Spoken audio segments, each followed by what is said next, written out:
Everyone. Uh, Appreciate everyone coming down to Independence for the Wildlife and Parks Commission meeting today as we adjust the reverb.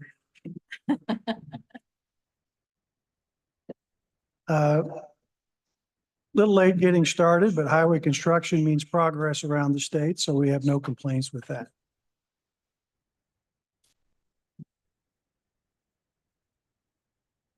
Okay. Nope.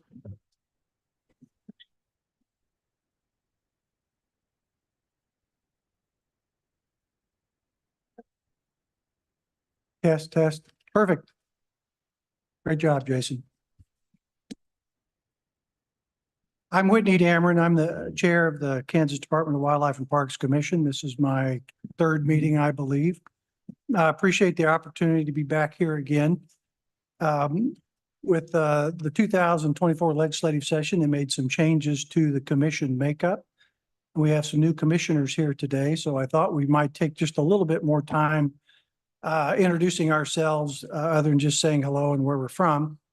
I'll lead that off. Again, Whitney Dameron. I am a government relations attorney in Topeka. I've been on the commission since, I believe, April 2nd, and then was reappointed under the new legislation that was signed into law by Governor Kelly.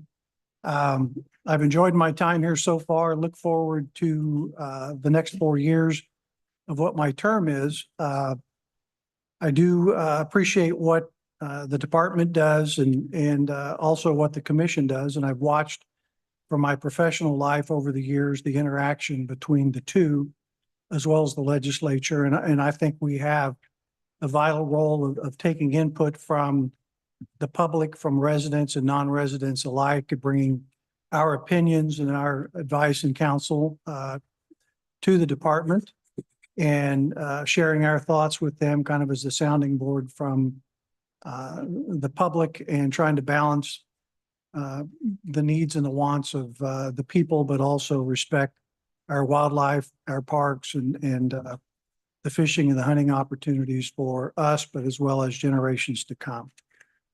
With that, I'm going to pass the microphone to the left to Commissioner Cross and have him introduce himself and make a few comments if he so chooses. Thank you, Mr. Chairman. My name's Emerick Cross. I'm from Kansas City. I've been on the commission since 2015. Interestingly enough, I thought I knew a lot about the outdoors till I came to these meetings, and I found out that I don't know a whole lot about the outdoors. I love to hunt and fish. I appreciate the staff and all the knowledge, the skill, and the ability they possess. They're a wealth of knowledge. When I have questions, we contact them. They get back to me. They serve the citizens of Kansas well, and I just want to let them know that I appreciate them. Met a lot of wonderful people since 2015. Seen a lot of people come and a lot of people go through retirements and things like that. But I've really enjoyed myself, and I can't tell you how much I've learned. And I appreciate serving on this commission and serving the citizens of Kansas. Thank you. My name is Delia Lister. I am a biologist in the biology department at Pittsburgh State University, and I run an outreach education program called Nature Reach, where I take live animals to classrooms and I train students who want to work with animals in many different capacities.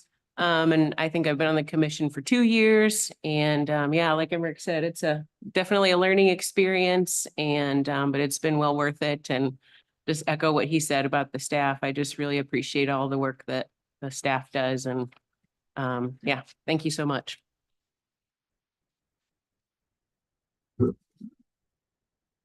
Will Carpenter. I'll probably just keep it brief. I'm from El Dorado, and I'm excited to be a part of the commission at this point in time. Lifelong hunter and fisherman, grew up in a small town. And I want my grandkids to be able to enjoy the same thing that I've been able to enjoy. So thank you. I'm Keith Mark. First meeting, a lot to learn, but I'm very passionate about the outdoors. Lifelong Kansas resident, lifelong hunter, lifelong Democrat, but appointed by Republican Attorney General Chris Kobach. I'll let y'all figure that out. I've been involved in almost every aspect of hunting throughout my life. I did a TV show on the Outdoor Channel for a number of years with WWE wrestler Shawn Michaels. I founded an organization called Hunter Nation. And our whole job every day is to fight for hunting rights, hunting heritage, this lifestyle that we all love. Like I said, I'm just honored to be here and part of this commission. Going to, do my very best to make sure that we take care of really the best that we have in Kansas, God's great outdoors and God's great critters that are here. And then the best of we, the people, in my opinion, which are the hunters, fishermen, and trappers of America. So especially in Kansas. Thank you. Bruce Riedel, Ellenwood resident, lifelong Kansas resident. Just really honored to be here and have the opportunity to serve on this commission. Looking forward to meeting all the staff, working with all of you, hearing your input. Just finding ways to keep our future, keep our game, keep our hunters here. All the opportunities for our children to do the same. So can't wait to work with all of you. We have Commissioner G. Feller on WebEx, I believe.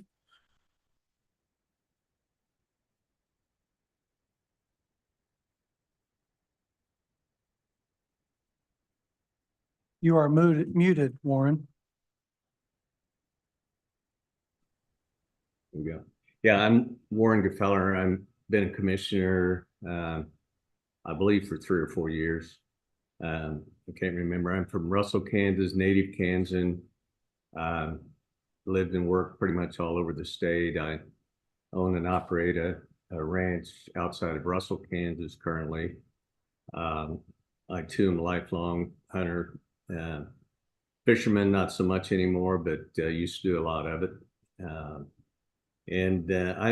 I've enjoyed serving on this commission and getting to know the staff.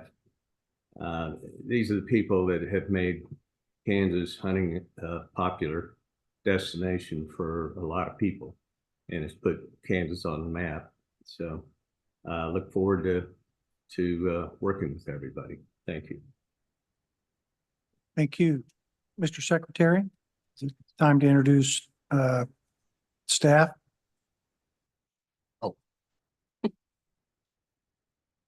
My name is Secretary Kennedy, Christopher Kennedy, and today I have with me Dan Riley, our attorney.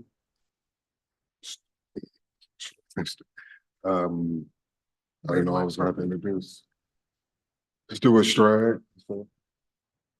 Stragg, our Deputy Secretary, and Martin DeBoer. Yeah, he's our legislative liaison. Sheila Camus, Commission Support. Jason Dixon, Commission Support. Thank you all. Appreciate you all being here. At the point in the time, I think Deputy Secretary Schrag has a amendment to the minutes before we consider those. Yeah, thank you, Mr. Chairman. Just a minor one on page 5. Under the discussion of the trail cams, I had provided comment there towards the bottom. I stated we did agree to provide some data after hunting season, which just ended in May. I believe deer hunting season was included in there. I didn't want any confusion that people might think we were extending our deer season to the end of May. So deer should be stricken from the minutes, and it should just say provide some data after hunting season. Very good. Acceptable to those on the commission? Yes. Any other changes or amendments to the minutes? Not, I would accept a motion to approve. So moved. There a second? Second. We have a second from Commissioner Carpenter. Any discussion? All in favor, say aye. Aye. Aye. Any opposed?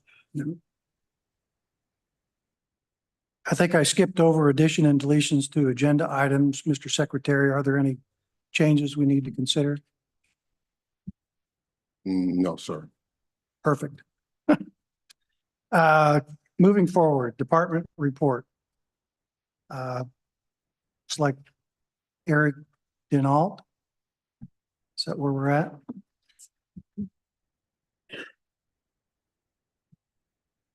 The return of the fire extinguishers. Welcome.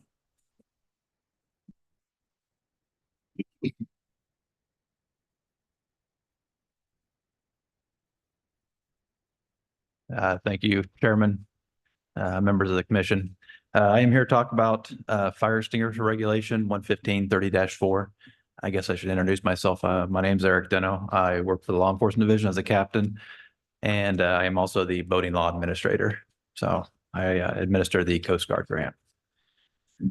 So today we're here to talk about the fire extinguisher regulation and a proposed change to the regulation. So I put a quick picture up. That is a Perry Lake a few years back of a boat that was on fire. Just thought it'd be good to kind of get a visual picture of boats do burn and they burn very hot. So luckily, I don't think anyone was injured in that one. I think the individuals actually were blown off the boat when it exploded. So fire extinguishers are an important aspect of boating safety.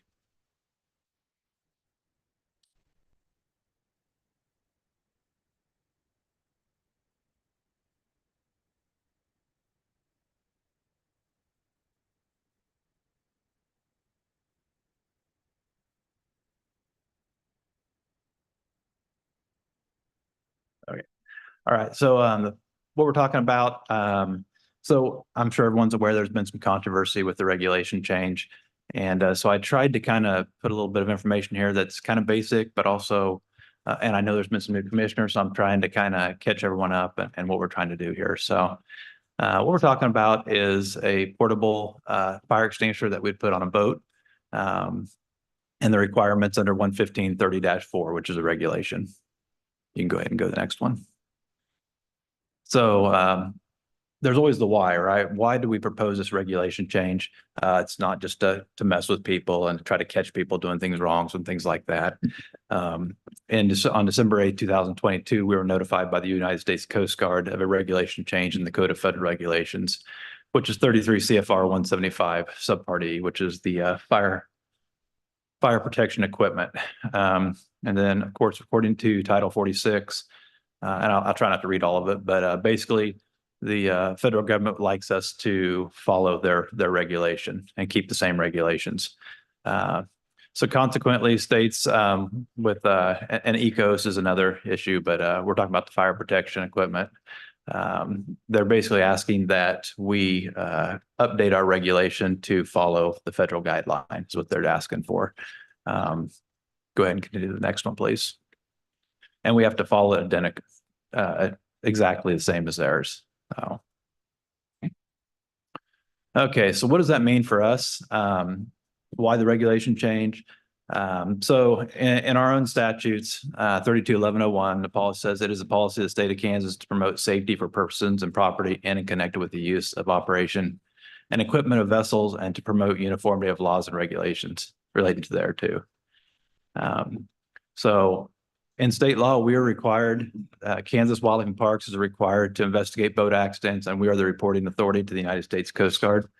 That's one of our requirements. And then why the proposed regulation? Money. I mean, that's kind of what makes the world go around, right? So how the Coast Guard gets each state to kind of follow in line and adopt their rules is money. So as a boating law administrator, I'm the point of contact with the United States Coast Guard, who administers a recreational boating safety grant, RBS grant.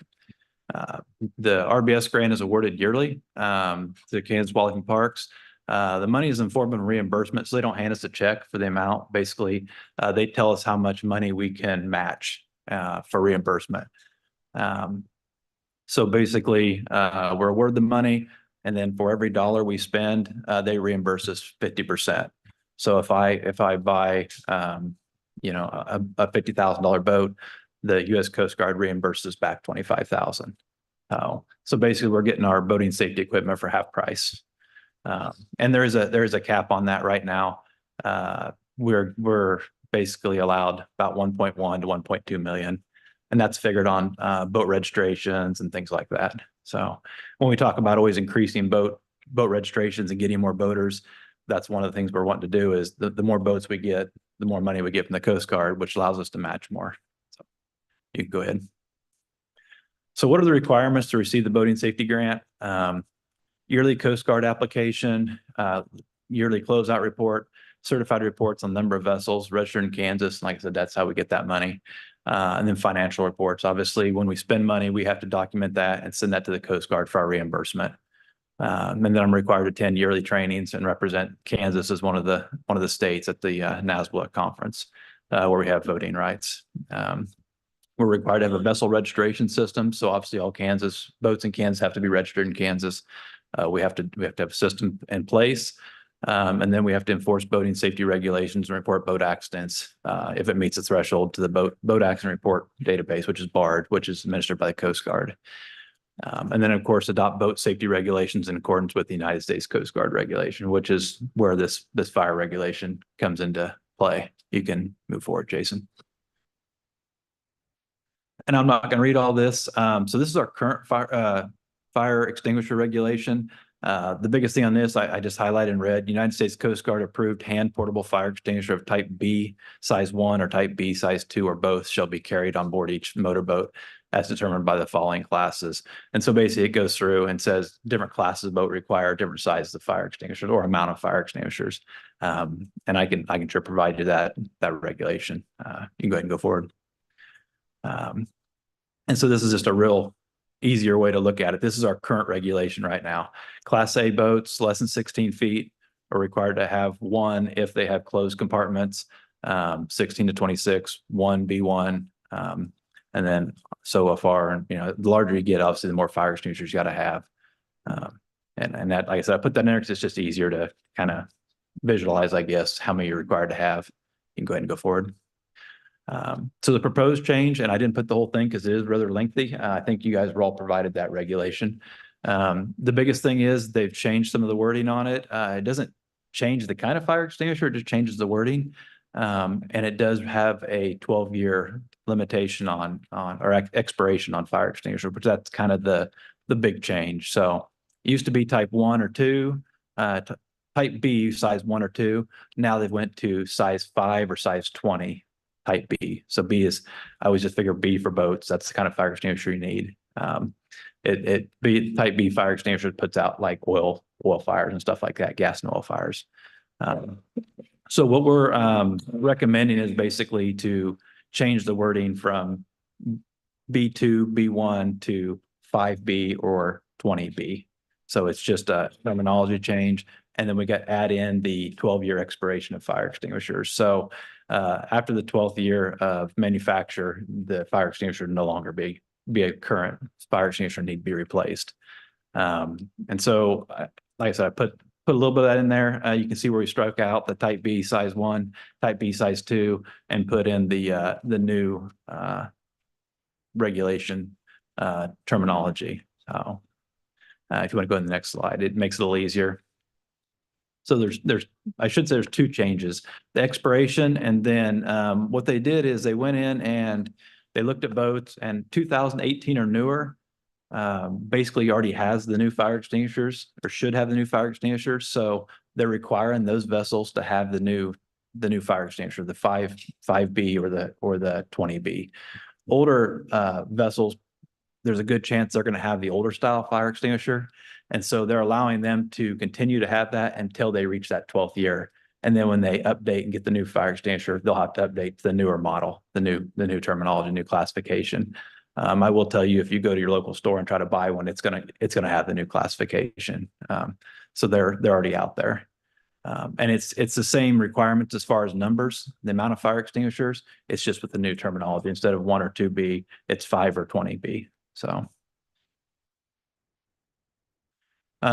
here's what a new one looks like. Very similar to the old ones. Classification 5BC, which that's a standard size fire extinguisher for a boat. An 18-foot fishing boat would meet the requirements for like an 18-foot fishing boat. And then they stamp the year on the bottom. So that's going to be the year of manufacture. So when we're looking at 12 years from year of manufacture, that's where we're getting that year at, and it's stamped on the bottom of the fire extinguisher. I will say, and a lot of new fire extinguishers also say right on the fire extinguisher, this fire extinguisher expires 12 years after manufacture. So it is actually posted on the actual fire extinguisher itself. So if you look at one of the new ones, go ahead. So common questions, we get the effective date of the fire protection for recreational vessels. The federal regulation took effect April 20th, 2002. Then we were notified. They obviously understand it takes a little bit of time to get a regulation through, through a change. So they give us a little time to take care of that. How you tell if fire extinguisher expired, I think I kind of just explained that. You look at the bottom of it, it's printed on there. It's got a year on there. And then how can you tell if it's approved for use on boats? It says right on the label, approved, U.S. Coast Guard approved for boats. It's stamped right on there on the label. So, and then is there any change for the marine fire extinguisher requirement for the number of them? No, it's just what's actually the label says. So they're not requiring additional fire extinguishers, just basically the change of a fire extinguisher if it's past 12 years to the newer classification. You can go ahead and go to the next one. So I guess the big question is, will there be a cost to the boating public? I know that's kind of been the sticking point. Yeah, there will be. There'll be a slight cost to the public. I'm not going to sit there and tell you guys there isn't. There's going to be some boats that have a fire extinguisher that's over 12 years old right now. My boat might, very well be in that age class where it's going to have to get a new fire extinguisher. So there is going to be some boats that need to have a new fire extinguisher. Pulled numbers real quick of boats that are model year 2018 and newer, which should have the new fire extinguishers already in it and are required to have the new fire extinguishers in it. In Kansas, we have 8,589. They should already be with the newer fire extinguisher. And if they do, they're still good for, if they're 2018, they've got a few years they can use that. Boats 2017 and older, which can have the old fire extinguisher, but when they replace it, they got to replace it with a new classification. Obviously, we got a lot more of those, 70,314. Now, that's kind of deceiving because a lot of those boats are under 16 foot and are not required to have a fire extinguisher. You think how many small 14, 15 foot aluminum john boats are out there that are registered, that they're not required to have a fire extinguisher. So that would take out a lot of those on there. And even then, there's some of those boats that, if they were manufactured in 2016, they're still within that 12 years as far as they can use a fire extinguisher they got. And so what do they need to do? These boats may need to be replaced. A fire extinguisher, several factors can affect whether or not they need to. Some boats replace them on a regular basis anyway. So if that person does that, they already have the new one, and then it would start over with the year stamped on the back of it or on the bottom of it, and 12 years from there. Is it older than 12 years? If it is, yeah, then it's going to have to be replaced. And does it require a fire extinguisher? And I kind of talked about that. Class A boats are under 16 foot. A lot of those are flat bottom john boats, V bottom john boats, things like that they don't require a fire extinguisher anyway. So yes, they're registered, but that's not a requirement to carry a fire extinguisher. Cost of fire extinguisher. I just got on Google real quick and looked at 3 different places that I think are probably pretty popular to get fire extinguishers. Prices range from $18 to $28 for that fire extinguisher. And I looked at Walmart, Academy Sports, Cabela's. So you think even at the high end, say $24 over a 12-year period, that's $2 a year would be kind of broke down. So you can go to the next one. So obviously there is going to be some change, and there's going to be some people that are going to have to buy a new fire extinguisher, and we'd like to get that word out. I would never pass a law, then go out and try to enforce that without some education. Some of the things we're looking at doing, we'd like to, I've already talked to the boater education department about changing it on boater education classes and all the regulations that she helps with. We're going to develop a brochure to put out of local businesses, marinas, things like that, places that sell boats, anything like that, would have a lot of boats around and have the boating public, frequent quite a bit. And then pamphlets. If you guys have registered a boat recently or renewed a boat at one of our offices, when you get it, there's a new regulation summary and it's got pamphlets in there. We'd like to include another pamphlet in there that shows what we're looking for and what's required. And realistically, every 3 years, in 3 years, we should be able to catch everybody with that pamphlet. And then obviously having our officers out there just, reaching out to people and, explaining it to them and kind of getting them right in the right direction and getting them to fix that. Like I said, we'd rather not write tickets for it. We'd rather just educate people and give them some time to get that corrected. Anyway. That's all I got. I will stand for questions if you have any. Thank you, Eric. For those on WebEx, this is Commissioner Dameron. There was a recent meeting of the Legislative Committee on Joint Rules and Regulations that took a look at this particular regulation. They don't have the authority to amend or reject, but they can advise and send comments back to the agency, which I know they did with your counsel, Mr. Riley. The legislature adopted legislation this year, which requires greater introspection of a rule and reg to determine what fiscal impact it will have upon where it is applied. There is an exemption in the case of a federal mandate. I don't know if this particular regulation would fall under a mandate from the feds, or what happens if we don't follow that. It was clear from the committee that they have concerns about the federal government arbitrarily determining that a fire extinguisher is no good after a period of 12 years and what cost it's going to be on the boating public in Kansas. I don't know how we get around that or whether that's something that should be considered or taken into account, but clearly the legislature is paying more attention to rules and regs and looking for more information on the front end of a fiscal impact on those it's applied to. So Mr. Chair, I ask Dan Riley, Chief Counsel. Since the time of that JCAR meeting on August 12th, we produced additional information and resubmitted the economic impact statement to reflect some of the questions that were raised at that time by the committee. And I think we've pretty much satisfied those concerns.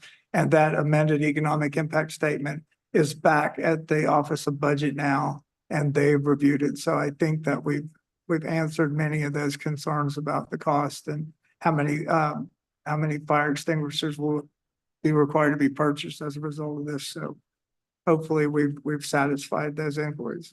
thank you very much. I appreciate your work there. I watched most of the hearing and you were lucky that day to be one of the first up under this new act and whatever. So Great experience. thank you for what, yeah, great experience. Mr. Chairman, you asked about the whether or not how they enforce it. And based with the Coast Guard, like I said, they do understand it takes a while to get a regulation through and stuff. So what they do is they notify us, hey, this is what we need to change to follow within their guidelines. And then they'll come back every year or two and they audit our regulations. I have to do about every 2 to 3 years I get audited and I have to submit all of our boating regulations and look through them to see that they follow their format. And then if obviously there's one that doesn't follow their guidelines, they basically put us on notice and say, hey, we need to see improvement or working towards correcting that. And then if it doesn't get corrected, ultimately they can withhold our funding for our RBS grant, like I said, which is, 1.1 million doesn't sound like a lot of money, but it in the grand scheme for boating enforcement, that's as much money as we make revenue wise for registration sales for the entire year as well. So it's almost, doubling our money. It's a substantial amount of money for us. Thank you. Do other commissioners have comments or questions they would like to ask? I do have a question. Thank you, Mr. Chairman. So on those fire extinguishers on the boat, there's a little red and green area with gauge in the gauge. So if that's in the red and it's not 12 years old, is that still legal?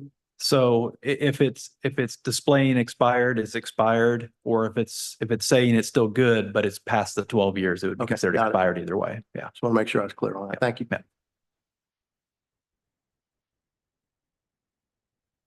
Anything further on that matter? Any action we need to take, Dan? I think Vote it's, on regulation. I'm sorry? Only a vote on the regulation. Very good. Is there a motion to support the regulation as presented to us by staff? Motion to approve. Is there a second? Motion second. Any discussion? All in favor, say aye. Aye. Aye. Any opposed? Very good. Thank you very much. Thank you.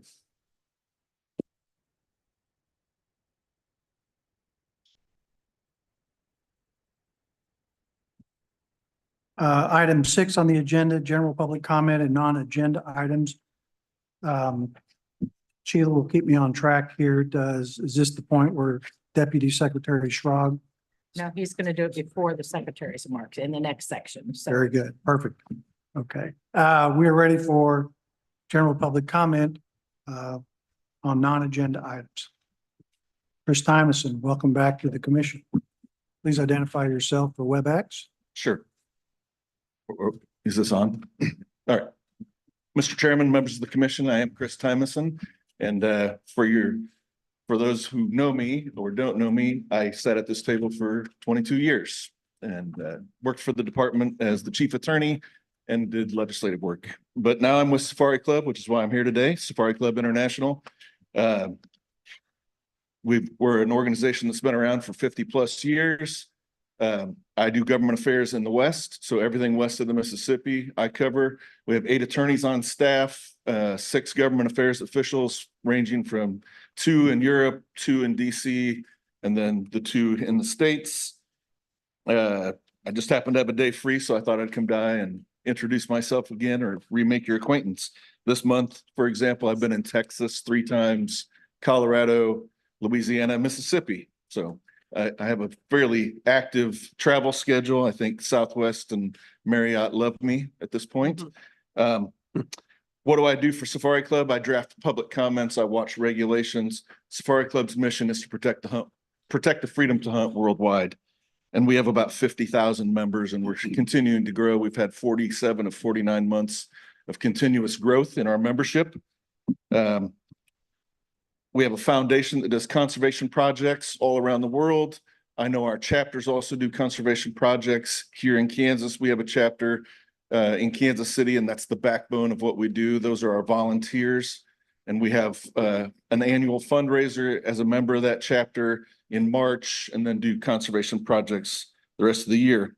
Our volunteers are actually probably more politically active, I think, than most organizations. So that's a blessing and a curse for a government affairs guy who purports to know his own business. We also have a PAC and a super PAC. We have the largest hunter-led super PAC and PAC in the country. And we have an office in DC. We call it the Hunter's Embassy, and it's steps from the Senate Capitol. We just moved our business operations office to San Antonio as well. Changed it from Tucson for the first time ever. And I just wanted to say also, we would love to have you all come to our big show in January in Nashville. It's the 22nd through the 25th, but that Friday, the 24th, is our Government Affairs Day. And we'll have a Government Affairs Committee meeting where you can see the inner workings of how we make our policy. And we'll also have a continuing legal education class for lawyers on that Thursday. And then we'll have a directors forum, which hopefully Secretary Kennedy will be able to come. We usually have about 10 directors there and do a government affairs forum for our members. So, and I'd be happy to answer any questions if you have any about Safari Club. And if not, thanks so much for letting me talk. Any questions for Chris? No questions, but I would just say, big fan of SCI, life member. Appreciate all that you guys are doing on a really national and international scale. And I, for one, on the commission would welcome any input that you have anytime something seems to interest you or impact you, positively and negatively. Sure. Thanks for coming. Appreciate that. Most of my time, just so you know, most of my busy states are Alaska, which is federal government interaction with the states, Washington, Oregon, California, and Colorado. And Colorado in particular, right now there's a ballot initiative going before the voters in November, and it would ban the hunting and trapping of mountain lions and bobcats. And it's a fairly serious I think it's a galvanization of anti-hunting forces coming together at the state level to try to ban those activities, as well as the sporting groups coming together. So we'll see how it turns out in November. Thank you, Chris. Thanks. Thank you. Anyone else like to speak today? Come on down. Please identify yourself for the group. Thank you. Good afternoon, Commission. Mike Castelli from Burlington. Here representing a group of resident waterfowl hunters. We've been working on a regulation for non-residents on our public lands to restrict them because the invasion of the southern invasion is real. We're overwhelmed with people from, if you go to a parking lot on a public wetland, you're going to, out of 10 vehicles, you're going to see 8 of them from Texas, Mississippi, Georgia, Louisiana, South Carolina. And so we've been working on a regulation. Can we raise this up?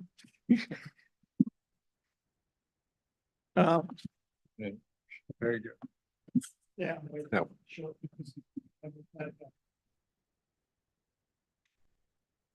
All right, so we've been working on a regulation for 2 years with the old commission, and we finally got it written up in June of 2023, right? And we workshopped it to death. We tweaked it, we rewritten it, we got the Corps involved, we got the feds involved, we finally got a final copy, and it finally went to promulgation in January or March. All right, so now we're 2 weeks away from the waterfowl season, teal season. We're a month away from big duck season, and it's been sitting on Kobach's desk for 2 months. So we want an explanation how in February, we get a postcard from Hunter Nation saying the commission is anti-landowners and they're not hunters and they want to ban deer feeding. And they can get that passed in 100 days. 100 days. They can have that signed, sealed, and delivered in June and goes in effect July 1st. But it's taken 2 years to try to get a non-resident waterfowl restriction. The commission was not broken. All they were asked was to listen to a baiting seminar, and they paid the price. We lost 2 good commissioners that were hunters, public hunters, that were about the resources, that took our emails, responded to our emails, took our phone calls, and they're gone. And we lost a secretary, a good secretary that identified the problems, and don't tell me he retired, because that's the biggest lie to ever come out of Topeka. We lost a good turkey biologist. Who's going to come to work for us if we can't get anything passed in the legislation? Our resources are paying the price. And honestly, I hate to put you on the spot, Mr. Kennedy, but this falls on you. You're going to have to form a relationship with this legislation, because right now it's a relationship of hate. Whatever you want, this department wants, the legislation wants to take it away. That's sad. I hope you, in the 6 months you've been here, that you've identified the problems. We have a outfitter non-regulated problem. They're making millions of dollars and the state is seeing nothing. No guide license, no first aid, CPR, no drug testing, nothing. No business license, nothing. They're coming from all over. They're coming from Texas, Oklahoma, Colorado, Nebraska, Missouri, South Dakota, running freely. This has to change. I'm sorry, but it falls on you. You're going to have to form a relationship with, and I hope that's your goal. We have YouTubers that are coming from all over the state, filming hunts on our public lands, making money off our public lands, which is illegal. We have a special hunts deal where anybody can come and apply for a special hunts. I can't go to Missouri and apply for a special hunt, black bear hunt. I can't shoot their elk. I can't apply for the preseason draws, but they can come here. Something has to change. And here we are, we're 2 weeks away from teal season. We have nothing to show for.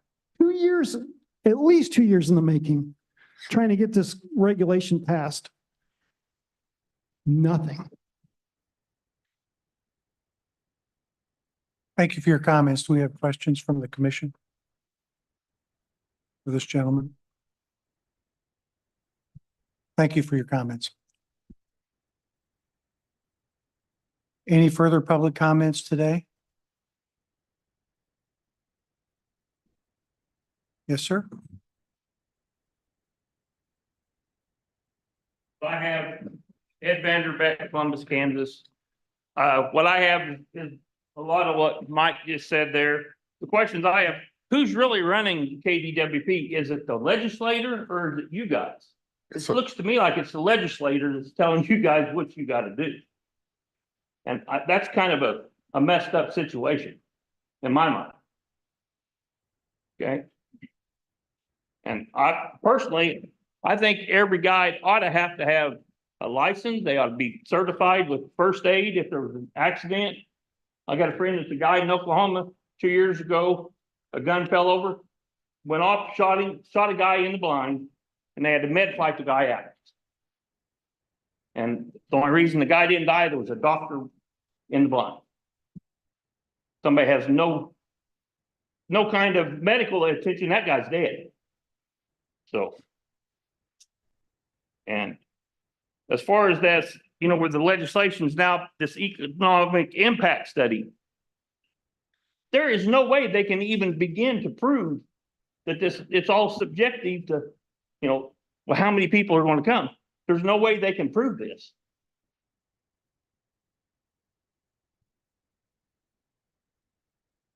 Yeah, it's just one of them deals that, you know, I think we're all being played by them idiots out of Topeka.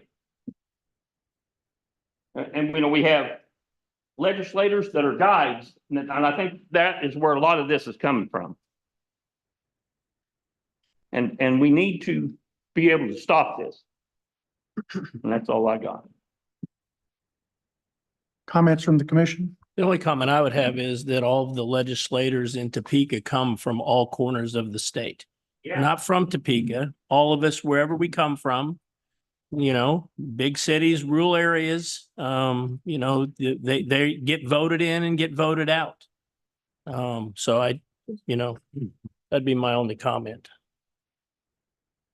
I would offer from observing, we see a lot of bills introduced every year that impact wildlife and parks. I believe the only one of substance that passed this year was the one that made changes to the commission. A lot of things get introduced, a lot of things get heard. Not a lot of them see the governor's desk unless there is true consensus among the legislature. So I don't know that one segment of the legislature drives policy, at least into the statute book. So, any other comments from the commission? Additional public comments? Yes, sir.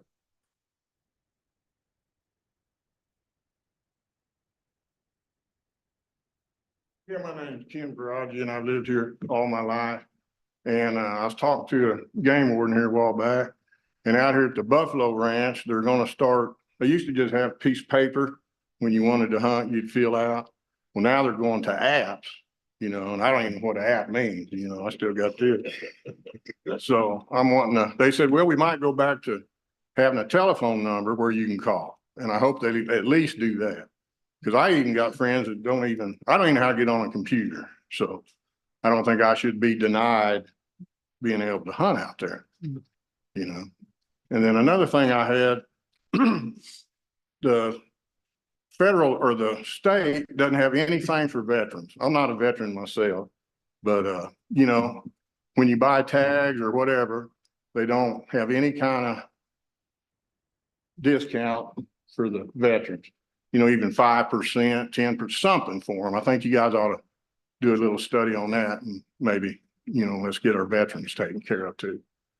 And then the only other thing, right out here at the reservoir, at the refuge, they used to, I think it's from September 1st till March 31st, it's closed. And I know you can't ever hunt in there, but they used to open up the gates and let you go back in there fishing, real good fishing. And for some reason, the last 15, 20 years, that gate's always closed. And I don't understand that. You might have to ask some of the game wardens that are from here. But I don't understand why they don't open that up and let us go back in there fishing anymore. So, but the main thing would be for the vets. So I appreciate your time.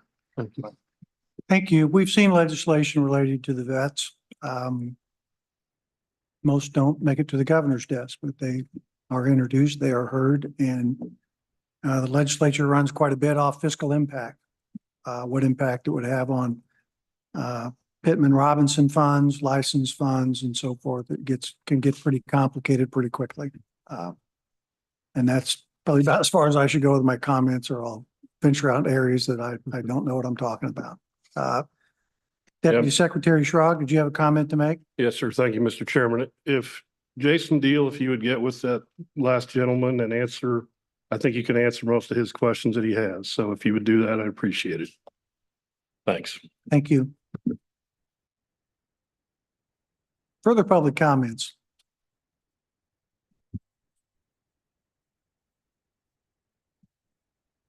Thank you. Well, I'll try to reach this. My name is Hunter Boraji. I'm the executive officer for IGC Sporting Heritage Center, lifelong Kansas resident, and hunter. I instruct. I do a lot of youth and women sporting outdoor activities. I'm super passionate about it. And I really just wanted to add on to what Kim had to say. A lot of us laughed when he pulled out his flip phone. It's funny, but they are the first. They're our older generation of hunters. They're the ones that have taught the youth, the people of our future that are going to be involved in hunting, fishing, trapping. And that's important because there are teachers, right? And I believe that it is discrimination of accessibility when it comes to making everything go to a phone. Because how is he supposed to, go hunting by himself at the Berenstic refugee? I mean, there's no paper, the box is still there for now, but when that's taken away, do you expect him to call somebody that's not there? Like, they can't attest to the fact that that's what time he was there, anything like that. So I do believe that that's an important question that needs answered. Thank you for your comments. Any questions or comment from staff? Yeah, Deputy Secretary Stuart Schrog again. I can talk a little bit about the electronic check-in. So this was, as was mentioned, we had a paper permit system at what started out as our wetland properties across the state for many years.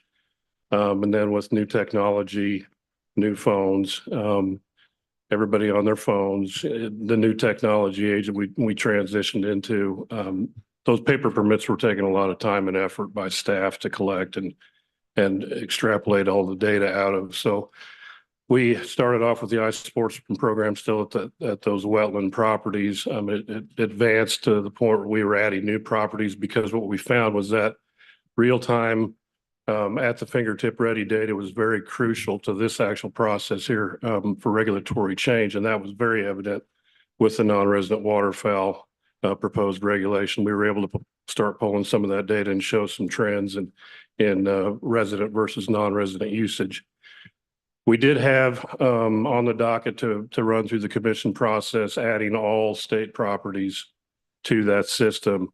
It was a pending regulation. We have since made the decision to take a step back and put that on hold for the time being. So as of right now, no new additional properties are going to be added into that electronic check-in and check-out system. Something we're still talking about and looking at with the new Brant system.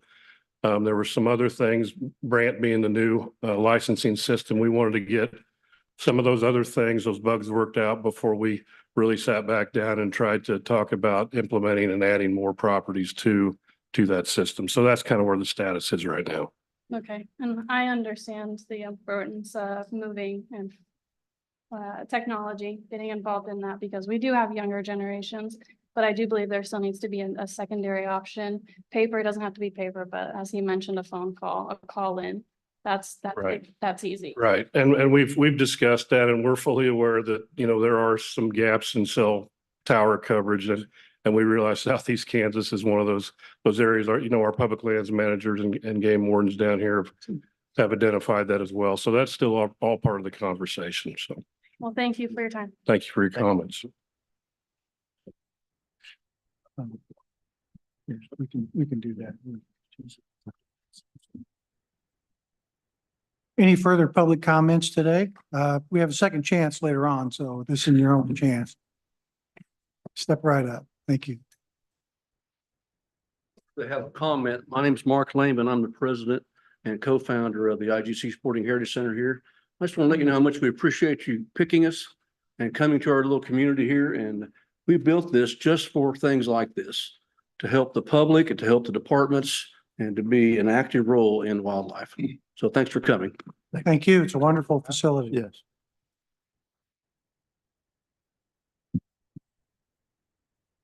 Further public comments? Yes, ma'am.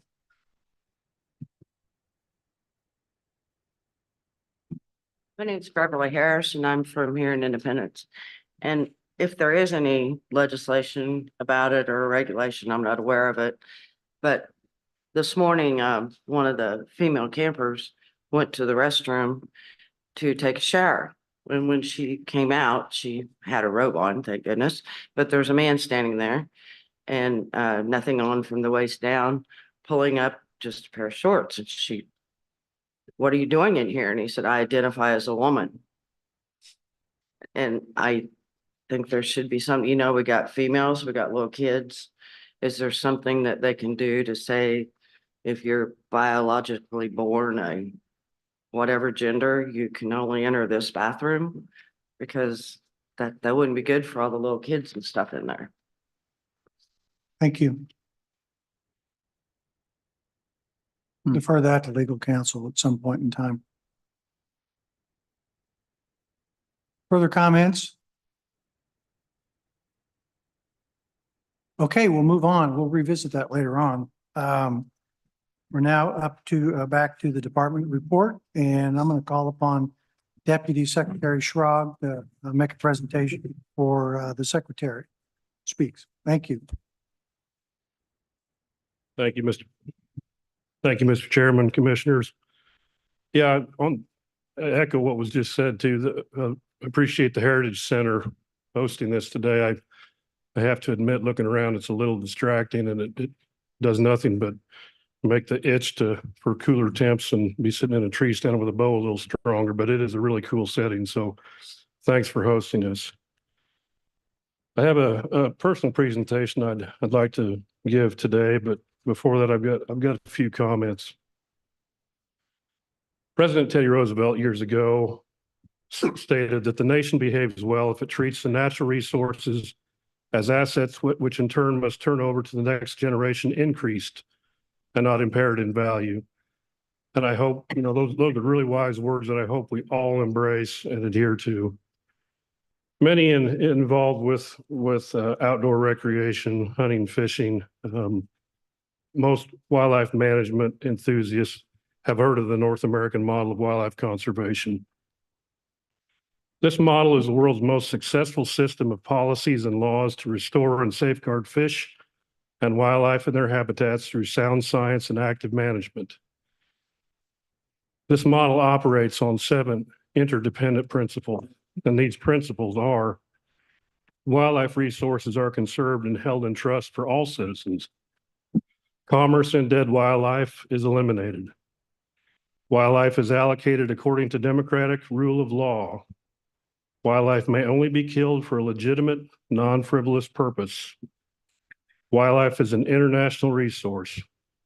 Every person has an equal opportunity under the law to participate in hunting and fishing. And lastly, scientific management is the proper means for wildlife conservation. And the Kansas Department of Wildlife and Parks strives to embody these principles. We've been fortunate to have had and have commissioners who have also believed believed in and acted in a manner that aligns with these principles. I'd like to recognize an outgoing commissioner who is present today, who understood and held to the ideals of these principles during the time she served this department, the natural resources of the state of Kansas, and our constituents. Lauren Sill, would you please come forward?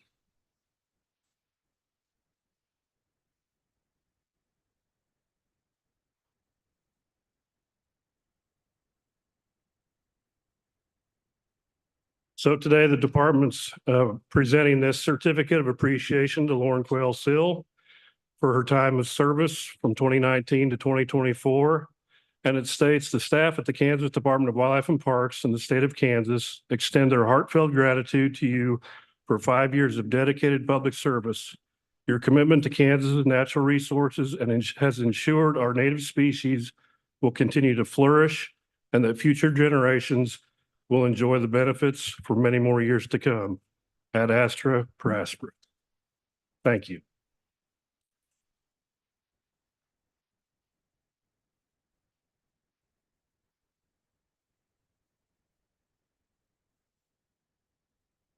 Thank you. To all of you, thank you for the privilege of working with you, for debating with you, for disagreeing with you, for coming to agreement with you. I know in the legislature, comments were made, well, all their votes are 7-0, or there's no,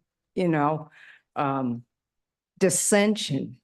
They have no stinking idea how hard we worked together, how staff gathered information to help us all be successful, to learn what we needed to learn. A lot of these folks said it's a learning experience. Oh my goodness. I've been around it my entire life and it was a learning experience. So my dad taught me, we all need to do our part. And I thank those of you who have given your lifetime to doing your part.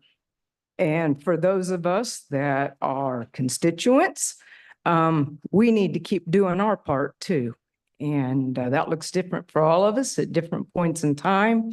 By coming and sharing today your concerns, some of you are already doing that. And I just want to encourage each of you to think about what your part is and continue to do that both personally and professionally. And I can't thank you enough for this honor and for the privilege. Thank you.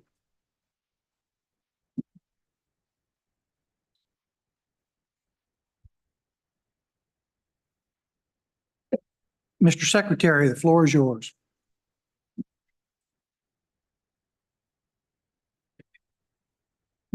Thank you, Mr. Chairman, Commission. Appreciate you all being here today. I didn't prepare a long speech today until I heard the comments from the audience. And I can't help but reply to some of those comments. I was asked if I was aware. I was asked if I cared. And I absolutely care. It's our job to protect the fish, forest, and wildlife of the state for the benefit of our citizens. That's always at the forefront of my mind. And anytime we have processes that delay our ability to create regulations, it can be detrimental to wildlife. And this is not anything new. We can go back to the early 1900s when the legislators created wildlife regulations. By the 1930s, most of our wildlife populations were non-existent. There may be some of you in this room with enough gray hair to remember when you didn't see deer in Kansas. Deer were not here in Kansas until the 70s. And this was not something that was just here in Kansas. This was a problem, an issue all over the nation. And I'm glad Stuart so eloquently mentioned the North American model, because it was at that time during the 1930s when that North American model came to the forefront and really drove a new vision of what conservation agencies could and should be. And we've been very successful in many states. I was asked about relationships. It is at the forefront of my mind. I think that's one of the main reasons, even before I got here, Martin DeBoer, our legislative liaison, was put into place to help us form those relationships. In my 6 months' time being here, I've spent a lot of highway miles going to the four corners of the state of Kansas to visit legislators in their own prospective districts in an effort to build and enhance those relationships. Will there be difficulties? Absolutely. Will we have some wins? Absolutely. But this is the process that we have. The beauty of it is we're all engaged. Our citizens, thank you all for being here. You're all here, engaged. Our staff are passionate about the work that they do every day for not much pay. Yet they remain passionate and dedicated to conservation. They have a role to play. Our legislature also has a role to play. Our commissioners definitely have a role to play. In our next commission meeting, we've been having discussions about doing an orientation to remind us all what our role is and how to conduct ourselves as we engage in that role. And so I look forward to participating in that and assisting with that orientation at our next commission meeting. But I could not allow this opportunity to pass without giving you those statements. Are we at a difficult place in the state of Kansas? Yes. Our ability to preserve fish and wildlife populations is dependent on how quickly we can get regulations implemented. And it takes time, at least a year and more when you think about all of our staff's time when it comes to monitoring and garnering data to give us the information that we need to create those regulations. And so, yes, I'm definitely concerned, but I'm still optimistic. We're still in a better place than we were 100 years ago. And so I like to remind us all of that in this room. And let's celebrate where we are as we continue to think about how do we make change for the future to deal with the challenges for conservation in the future. So I could not allow that to pass before I gave this fiscal report. The Kansas Department of Wildlife and Parks Fee Fund financials typically include revenues generated from various fees such as hunting and fishing license, park entrance fees, boating registration fees, and other recreational permits. To date, our wildlife fee fund, it totals $994,000. Our fiscal, which is a 22% increase from last year. Our cash balance as of July 31st is $25.1 million. Within our park fee fund, our July's revenue is $1.4 million. Our fiscal year revenue, $1.4 million, which is a 14% increase from last year. Our cash balance as of July 31st is $8.2 million. Within our boat fee fund, in our July revenue, it tallies $194,000, which is a 12% increase from last year. And we have a cash balance of $2.9 million. Within our cabin revenue fund, from our cabin rentals, our total is $200,000, which is a 36% increase from last year. And we have a cash balance of as of July 31st, $1.9 million. Available for any questions that you all may have. Any questions from the commission? Yeah, is there any progress being made on finding ways for non-hunters and anglers to contribute to our resources. Those are discussions that our staff are having on a regular basis. We, you know, the hunters and anglers traditionally provided the funds to preserve the resources that we have, and we all know that all of our citizens are getting the opportunity to participate, not only in the traditional recreational opportunities within conservation, but I mean, in this new age, there's a whole new way of engaging within the outdoors. And so we have those discussions all the time. It is vital that we continue to provide those services for our citizens. It is definitely something that's needed just for our general health. If you think about why are you healthy, or where do you contemplate your decisions, or where do you get the courage to go through some of the challenges that some of our citizens have in life. A lot of times, a lot of that contemplation is done right outdoors. And so we're definitely contemplating on how to increase those fees. I know it sounds like a lot of money, and there definitely increases over previous years, but the rate of inflation is huge, and we have a lot of issues to address here within the agency. We've got major infrastructure issues. And so that funding is, you know, and increases in funding is desperately needed. So those conversations are ongoing and will continue on into the future. Thank you. Further questions?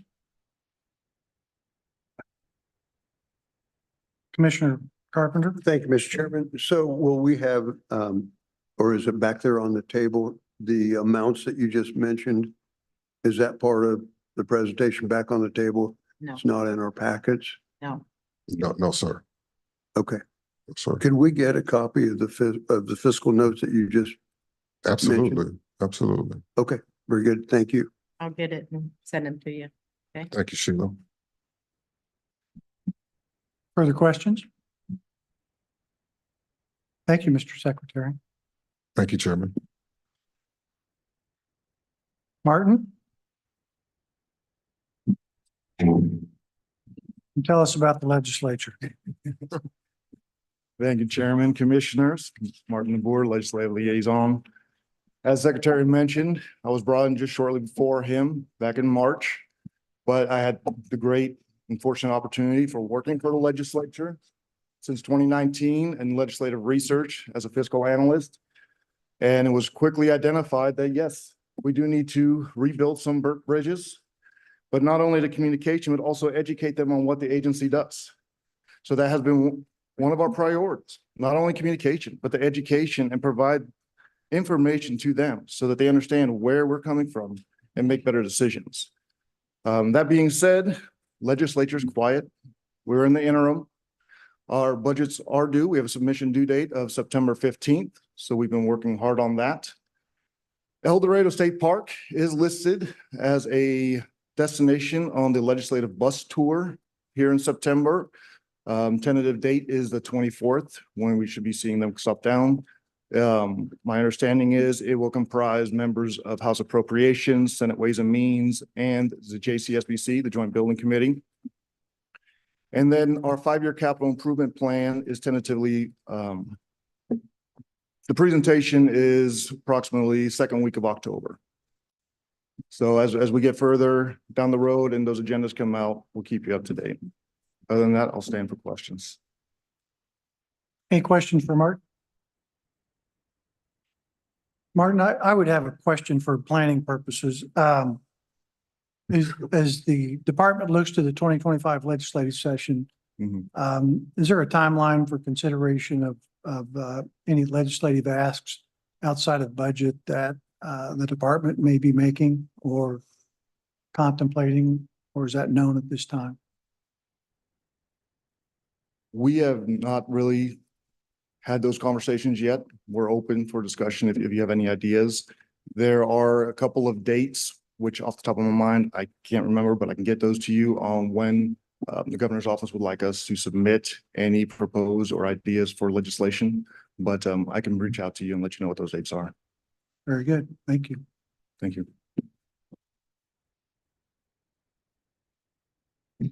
Thank you very much. We're at the one of the agenda of general discussion.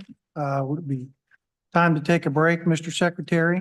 Give everybody 10 minutes or so to then come back and wade into the rest of the agenda. Be appropriate. Okay, thank you. we'll do that. We'll come back about 1:35.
I just wonder.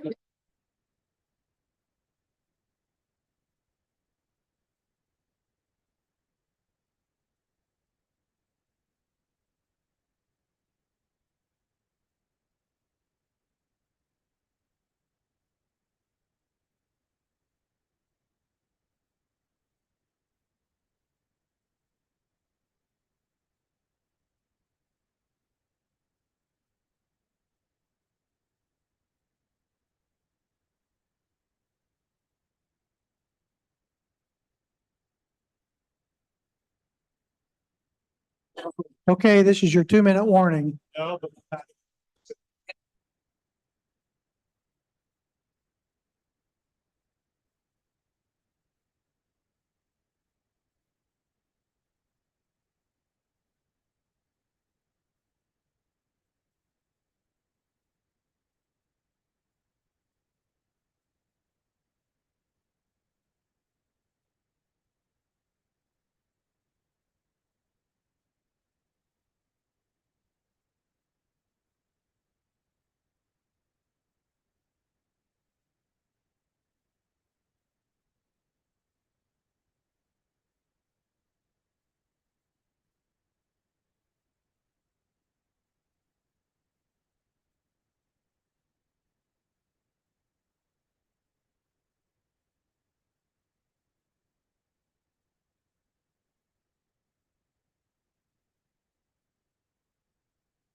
Okay, welcome back, everyone. We're ready for the second half, so to speak. We're at the point of the agenda on general discussion. The number one item is a 5-year review of threatened, endangered, and species in need of conservation lists. We're going to hear from Jordan Hoffmeyer. Thank you, Jordan.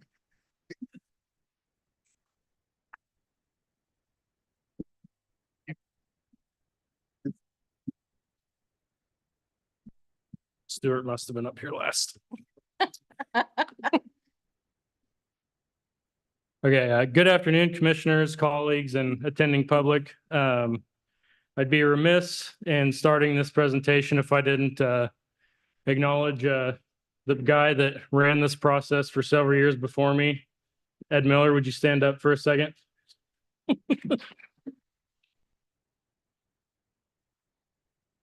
Ed ran this for the better part of 30 years, as I understand it, and I had the privilege over the last 10 years or so with being with the department of receiving his mentorship and friendship. So I definitely appreciate everything he did. So every 5 years, we go through a review process for our lists of threatened, endangered, and species in need of conservation. So what we're going to go over today is just some definitions, why we're doing this, and where we're at, and what we're going to do next. So we'll start by, why are we talking about threatened and endangered species? And a good reason is because most Kansans seem to care quite a bit about threatened and endangered species in the state, with 91% of Kansans supporting the department having an official list of threatened and endangered species. And 94% of people agreed that we should continue to identify and protect habitat for listed species. And 84% of people agreed that species that are threatened or endangered in Kansas but abundant elsewhere should be protected in Kansas as well. So the Kansas Non-Game and Endangered Species Conservation Act is a series of statutes that gives the department authority to manage and conserve threatened and endangered species. So it gives us the authority to maintain the list of threatened and endangered species. It defines a process for adding and removing species to these lists. It gives us a process for developing recovery plans. and it allows us to permit development projects that may affect listed species.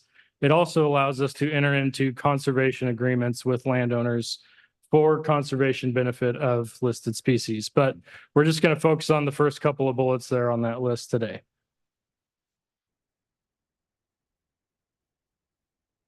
So the definition of an endangered species in Kansas is any species of wildlife whose continued existence as a viable component of the state's wild fauna is determined to be in jeopardy. So we are at risk of losing these species from our native fauna in the state. Individual take of these species is prohibited, meaning they cannot be harmed, harassed, or destroyed. And endangered species receive protection of designated critical habitat. So threatened species it's a similar definition that hinges on the definition of endangered species, but they're protected or they're listed at a lower level. Individual take is still prohibited like endangered species, and they also receive critical habitat protections. Species in need of conservation is our lowest regulatory listing level. And these are species that have exhibited some declining populations, but maybe not to the level of receiving habitat protection. So individual take is still prohibited for species in need of conservation, but they do not receive critical habitat protections. So the 5-year review, as I said, we do this every 5 years. And this process starts with an opening of petitions to change our lists. So we open that petition process for 90 days. We started this in July of last year, and it closed in October. And once we've received those petitions and the window is closed, we convene the Threatened and Endangered Species Task Committee. And this is a 7-person committee made up of professionals and scientists from universities and agencies that have experience with species conservation. Next, we will move, and another part of that process, and probably the most important part, is that once we, as a committee, have reviewed those petitions, some petitions will move on based on their scientific merit. Other petitions that have not provided enough supporting evidence will not move on. So the petitions that move forward are sent to species experts around the state, and they will provide an actual status recommendation of the species. So first step is, has enough information been provided? Second step is, where do we think this species might fall in our listing scheme? And as we're doing that, we also do informational meetings around the state to inform the public of this process. And this is not just to let them know what's going on, but also to gather information from the public as well, so we can use that to inform our decision-making process.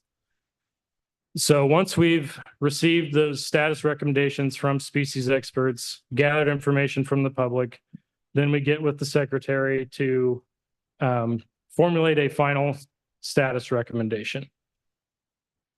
And the next step is a bunch of public notice periods. So sometime in the near future, we'll be going to the Kansas Register with this, not for promulgation, but because this is an environmental regulation, we require an additional posting to gather an additional round of public comments. So that will go to the Kansas Register. We also have to mail notices to different agencies around the state, federal, state, tribal, local. We also have to send letters to governors of neighboring states of what we're proposing to do. And the end of this process is a regulation change, because what our threatened and endangered species and our species in need of conservation lists are housed in regulation. So to change the list, it goes through a regulation change process.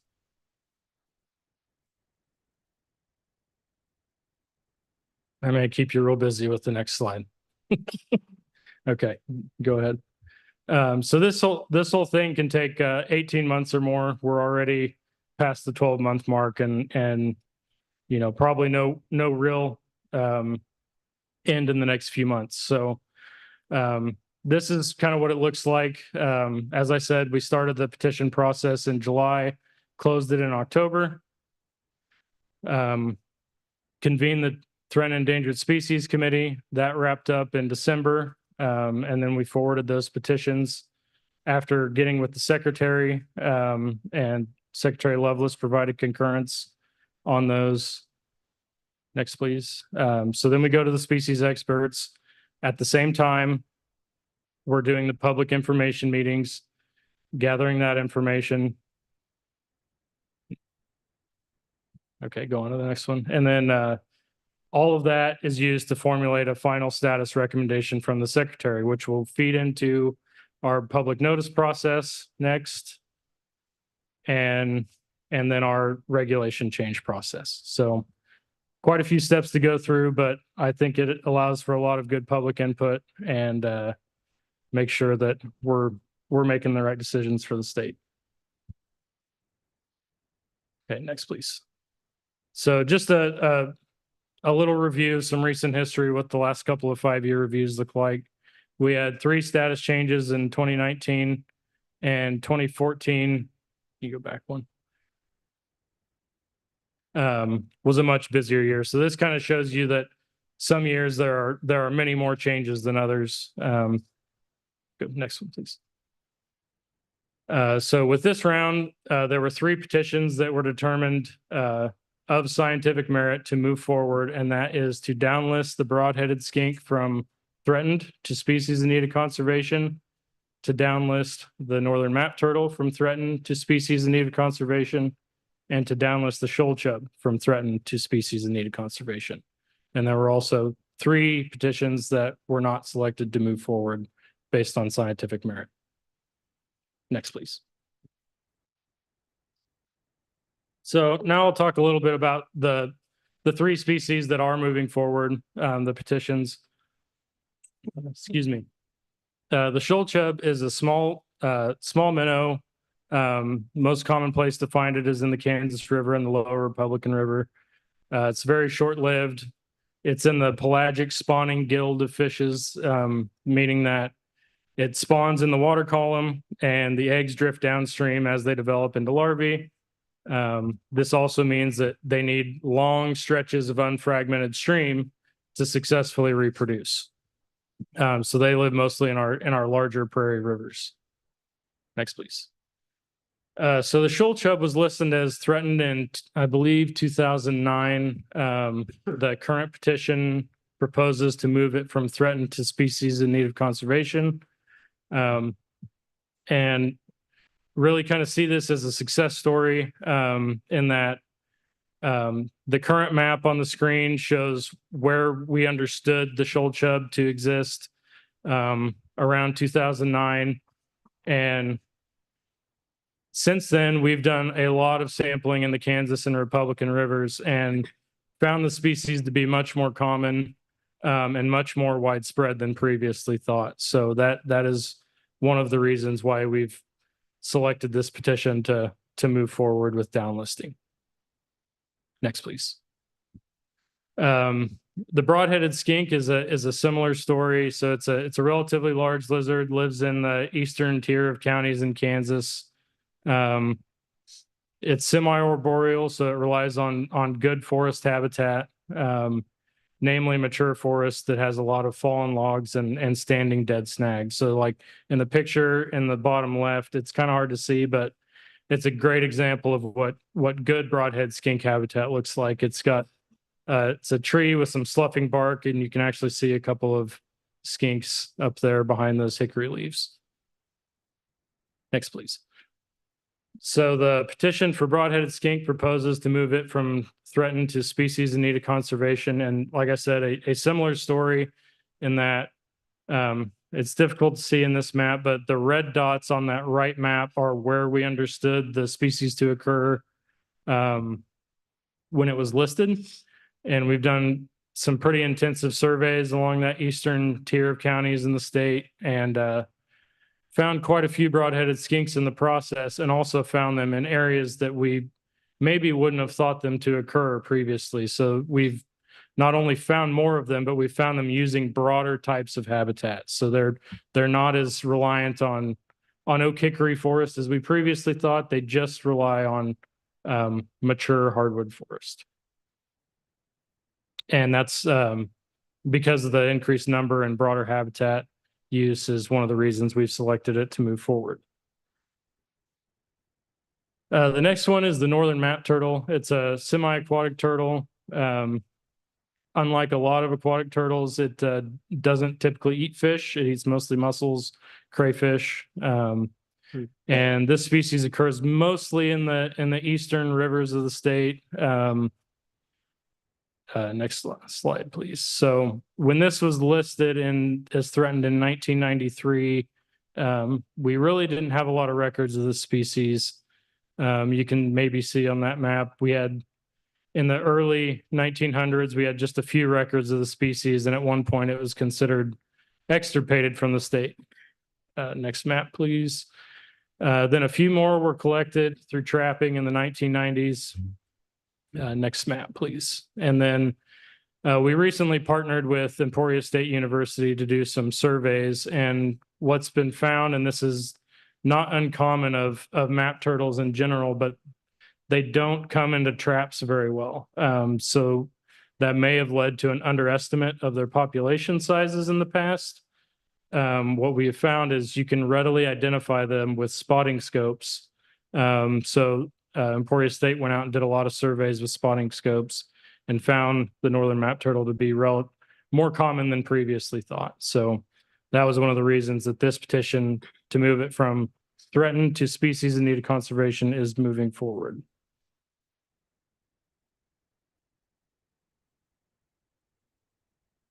So there's a summary of what we will be proposing. Moving those three species all from threatened to species in need of conservation.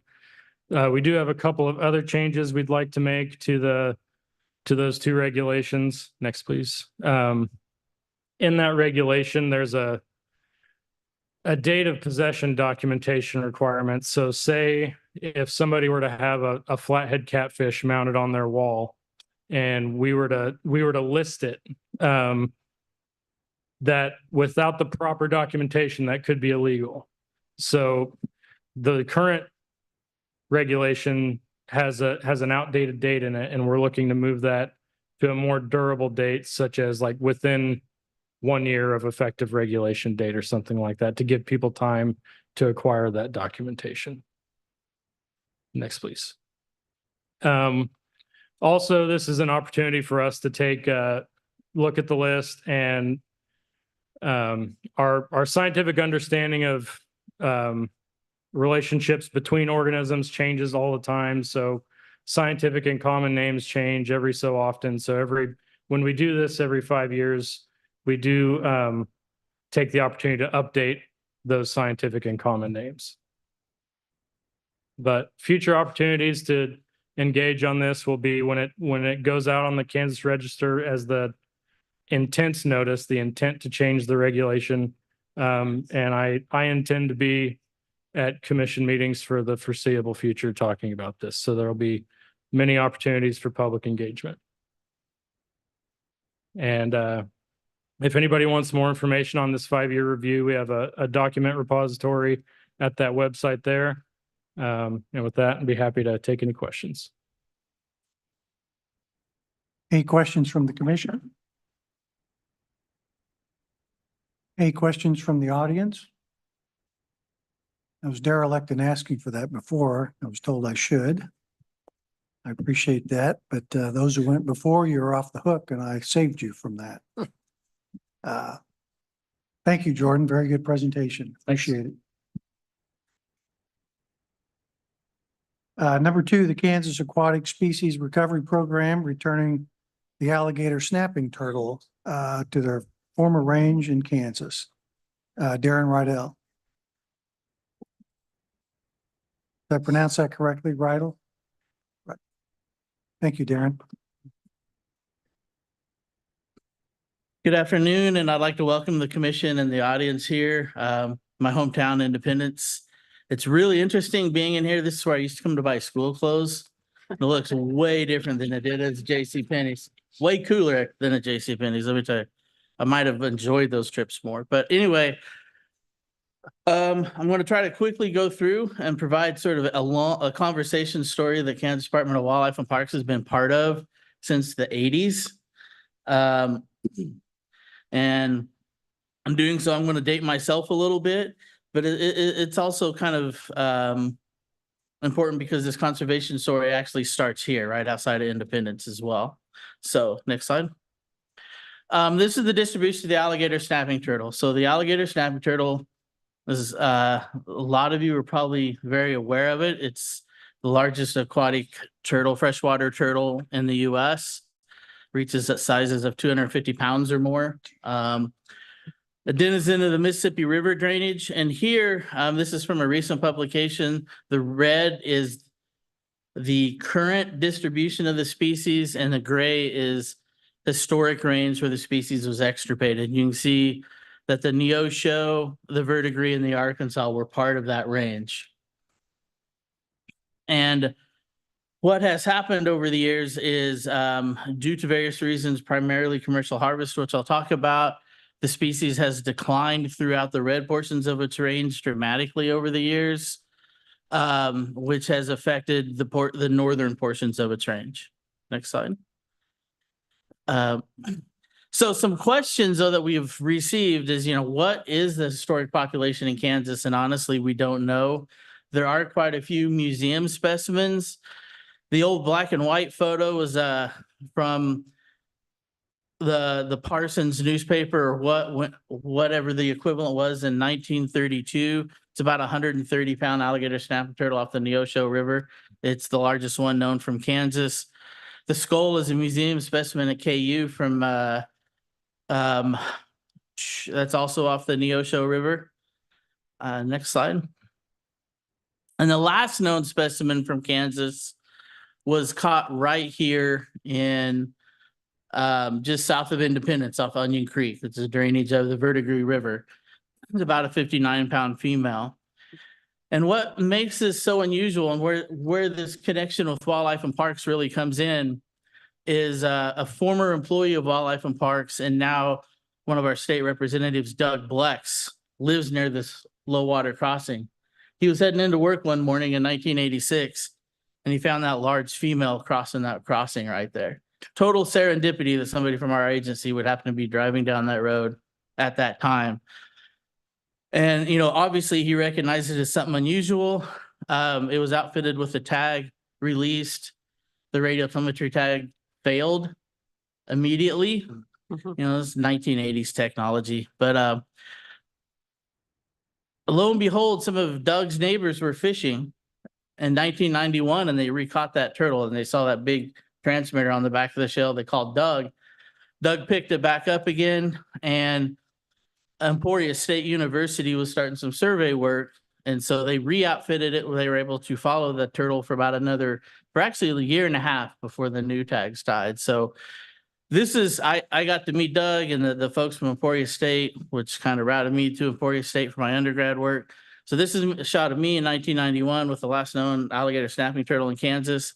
I can still grow hair on my head, but not on my face yet, but it's slowly reversed over time. So next slide.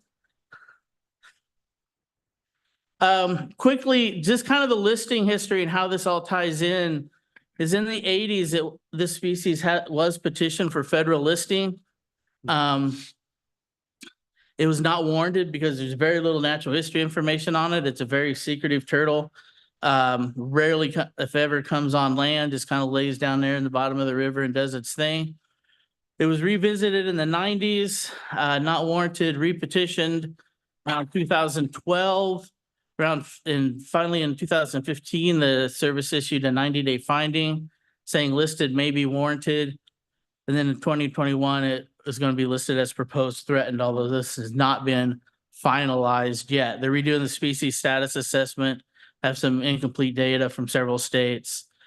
And this species may be a bit more dynamic than we thought as far as how it uses habitat. So next slide. In this process, as I mentioned, Kansas was early to the game. the folks at Emporia State were right place, right time. They were doing some surveys for the species in 90 and 91. And I got to put a plug in. We, Wildlife and Parks has a donation program for non-game and then habitat improvement called the Chickadee Checkoff, which was started in the mid-80s. And this is one of the first Chickadee Checkoff projects our agency funded, was that survey work for alligator snapping turtles. So I went back through the literature and I looked at when different states in its range actually started kicking off statewide status assessments.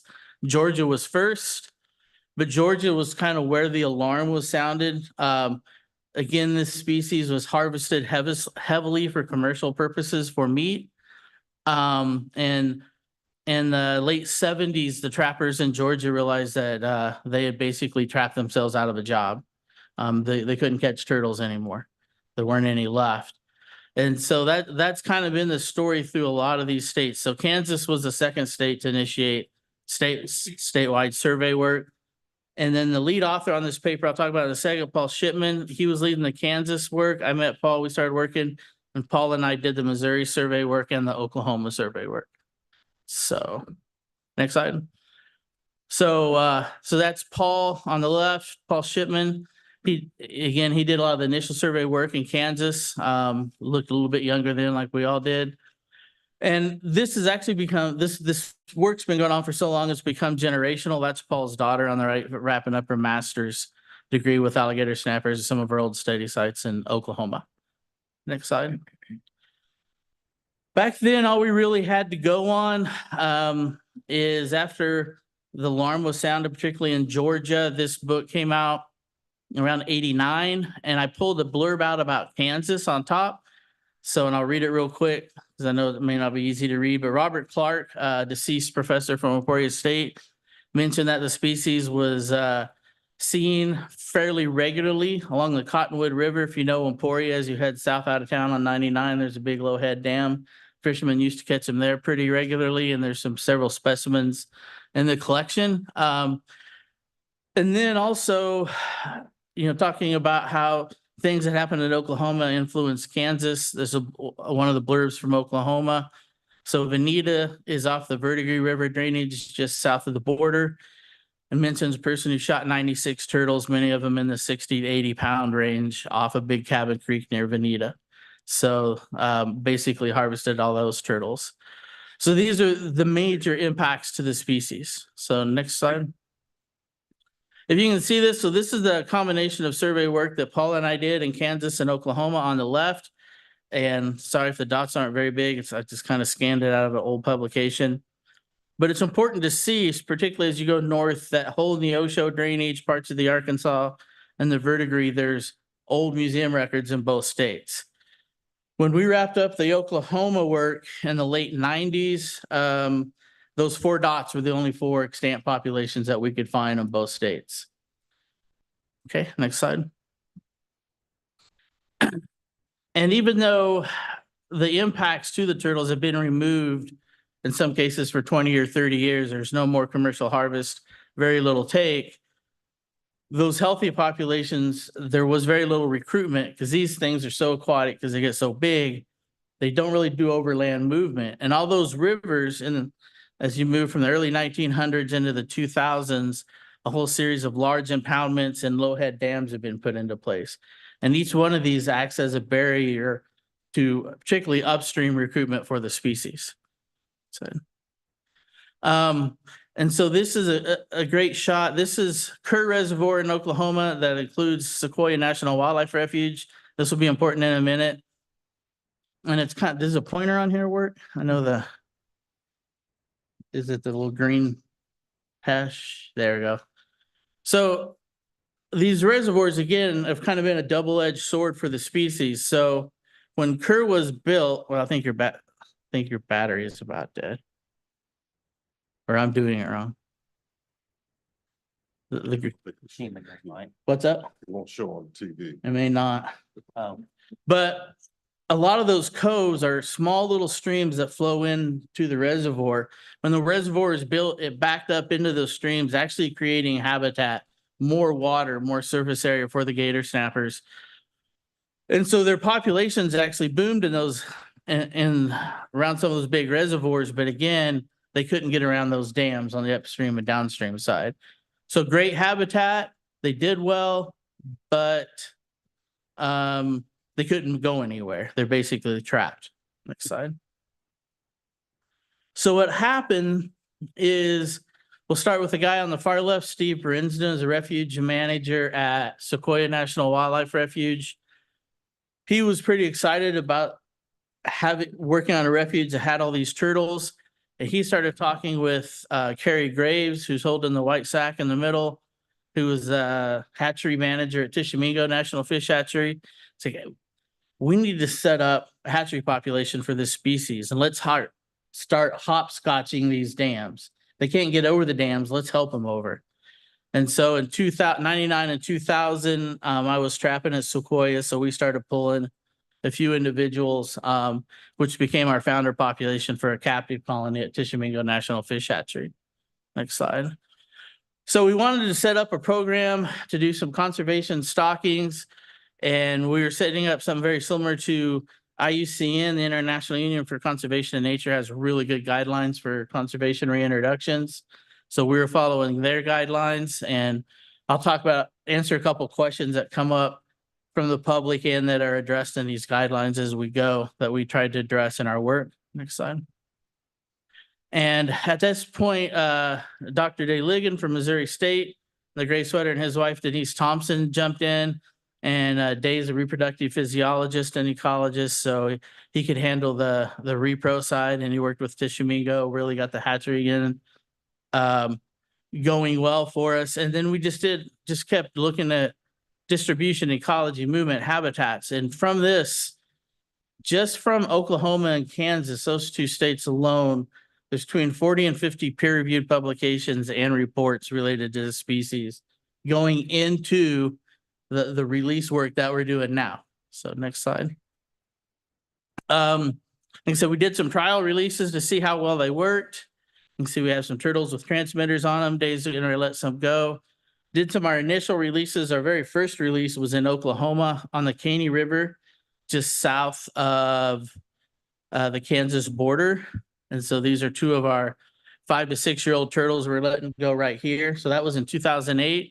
Those turtles have now, based on some work that we have done, we've continued to monitor in Kansas just to make sure we're not missing any turtles through some Section 6 funds, some multi-state Section 6 monies from the Fish and Wildlife Service, and that includes Oklahoma and us. And some of the work that we're doing monitoring in Oklahoma, some of those females, we haven't caught a female with eggs in her yet, but there's some scarification in the uterine tissue when we do ultrasounds and laparoscopy that show that they have produced eggs. So the females are becoming reproductive. We think it's only a matter of time, but every turtle we put out is microchipped. We think it's only a matter of time before we find that one turtle that hasn't been microchipped yet, because it's the next generation off of here. And a lot of this has been summarized in an updated publication. This just came out last year. And this is a summary, a lot of new publications and a complete bibliography of all the work done. A lot of work has been done on this species throughout its range in the last 30 years. Again, because of that initial interest from the 80s and commercial harvest. Yeah, next slide. The consensus seems to be leave them alone and they do fine. And I'm just going to quickly go through this bar graph because I don't want to bore you all with lots of data, but what we're seeing in some of these impacted populations, this is from Sequoia National Wildlife Refuge, but elsewhere, is you have a period where you have very few adults, because all those adults were hit really hard in the 60s and 70s. Then you've got a whole bunch of turtles that we consider in the 30, 40-year-old age class. And then there's a gap between them and all the pre-reproductive turtles. And we think that gap represents the time it took for the turtles at a reproductive age now to grow up from hatchlings after harvest to reach adult age. So we're looking at, for this species to recover 25 to 30 years post-perturbation. So it's a long-term, I mean, these are very long-lived animals. So it's a long process. Next slide. But what we've seemed to see, is that if you leave them alone, they do fine. As long as you don't trap them, you remove that threat, that harvest threat, they do fine. They do fine around human human interactions. This is an extreme example. Another project I got to help on. Guy in the top in the green shirts, Eric Muncher. This is Buffalo Bayou in Houston. So you can see downtown Houston right here. Basically, they're trapping underneath skyscrapers and catching these big 100-pound turtles that are still Houston built up around them, and those turtles are still thriving and breeding right there in the city. Next. And most of the people walking through this green area probably have no idea these dinosaurs are sitting down there. So, and again, you leave them alone, they do fine. They're not going to bite you. They're not going to attack you. I'm still alive after years and years. So that concern is, it's not a real concern.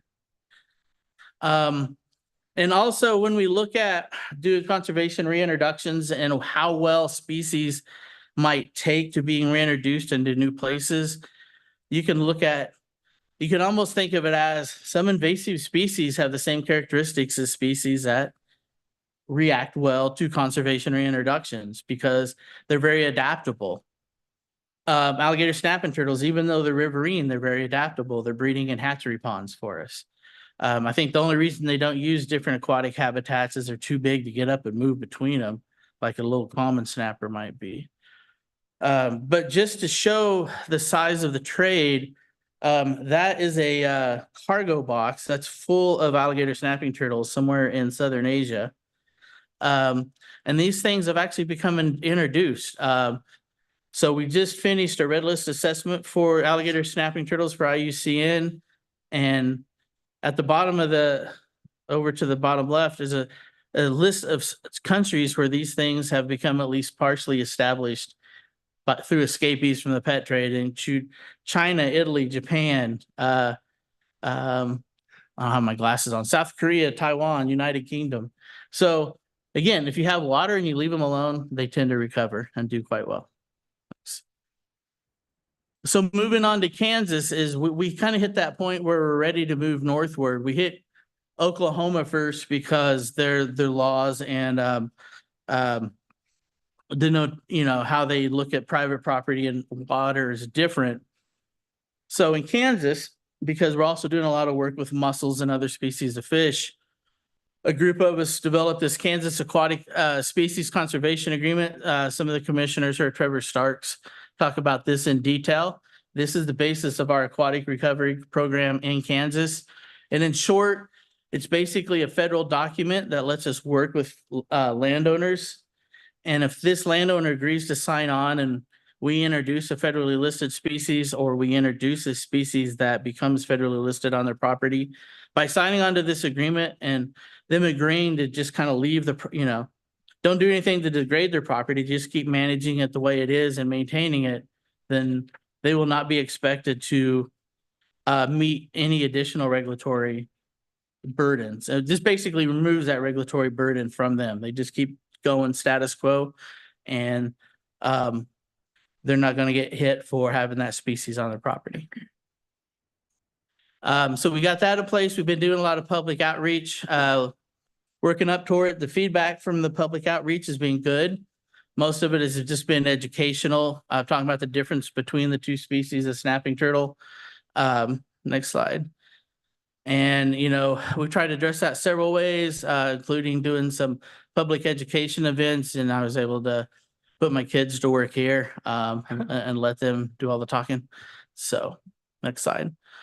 And just as an aside, there's only one really good diagnostic for telling these two. This is the only one I'll use when the public comes to me. Is on the side of the shell, alligator snappers have a double row of marginals, and you can see it in that dark green right there. That's the only diagnostic I will use when I'm working with the public, because the others are pretty subjective. So if it has that, it's an alligator snapper. If it doesn't, it doesn't. But we do welcome pictures from folks, because we do, hey, if you see one and there's one out there, cool, we want to know about it. We want to document that. We also want to document, we have had a few pet alligator snapping turtles show up in some weird places too. And so we want to golf course ponds in the middle of nowhere. It's like, how did you get here kind of thing. So next slide.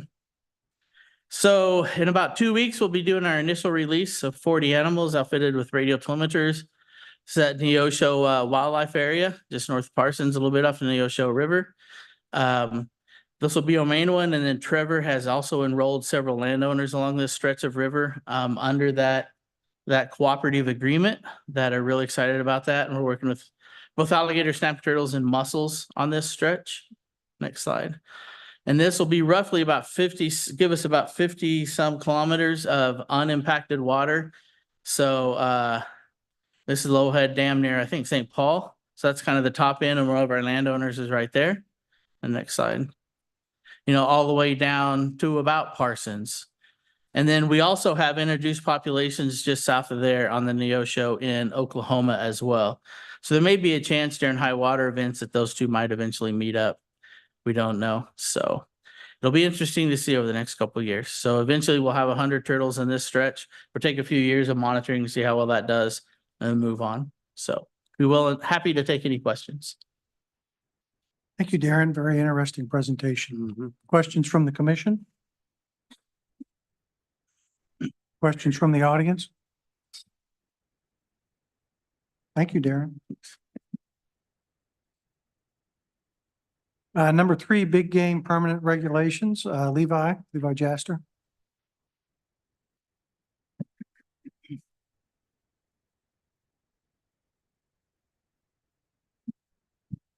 Thank you, Mr. Chairman.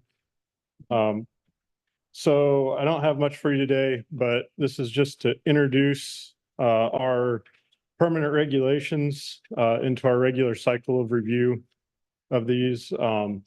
Permanent regulations in this case would include 115.4-2, which is our general provisions for that, which includes things like the information that needs to be included on carcass tags. 4-4, which is our legal equipment regulation. 4-6, which is our deer management unit boundaries. The 4-11, which is our application process for big game. 4-13, which is our permit descriptions, our different types of permits, and 4-15, which is our restitution scoring. I'm not anticipating that we'll be discussing much of those this coming year. But also we'll be looking at 115.25-9, which is our big game seasons. We have a few things that we'd like to discuss about potential changes there. Especially regarding adjusting some of our antlerless permits, although that will be have to include the discussion over how that plays with the new economic impact legislation and how that all will work together. But just to, put it forward in front of you that we'll be bringing some more stuff to you down the road here. So. All right, thank you very much. Questions? Any questions from the audience? Thank you very much, Levi. And I did, I believe, we received a letter regarding some deer permits that you had mentioned, Mr. Chairman, I think in an email to me, and I reviewed it yesterday finally. So I don't have anything on that today, but we'll bring that up in the next meeting. Very good. Address that. Thank you. Thank you. We now hear from Lacey Lice on the Independence Land and Water Conservation Fund.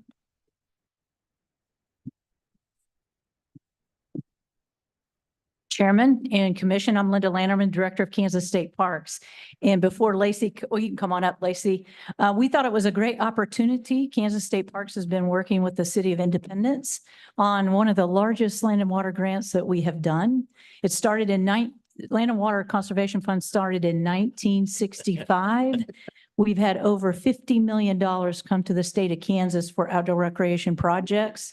And I've got to tell you, as a seasoned outdoor recreation enthusiast myself, it's been really a joy to work with a young Lacey with her passion for outdoor recreation. So we wanted to show off this project, and Lacey, have at it. Well, thank you, Linda. It's great to be here. I'm really excited to share this project with you all. It's been quite a few years in the making. And if you drive down Park Boulevard today, you can see the fruits of our labor, and it's just really exciting. So if you could go to the next slide. So first, I just want to give you a little glimpse of our timeline. So back, really it started prior to 2020, but in September of 2020, the city went through multiple planning and needs assessment surveys and studies. We had a lot of public outreach of what do you want our parks and our recreation to look like? Where should we invest our dollars and our time in our community? And recreation was always at the top of the list for our citizens in terms of they love the opportunities that we have at Riverside Park and Ralph Mitchell Zoo. But they wanted to see more in terms of updated sports facilities, more options for sports facilities, and expand our reach in terms of parks in Independence. So then we worked with Doug Pickert with Indigo Designs to update some of our park master planning material.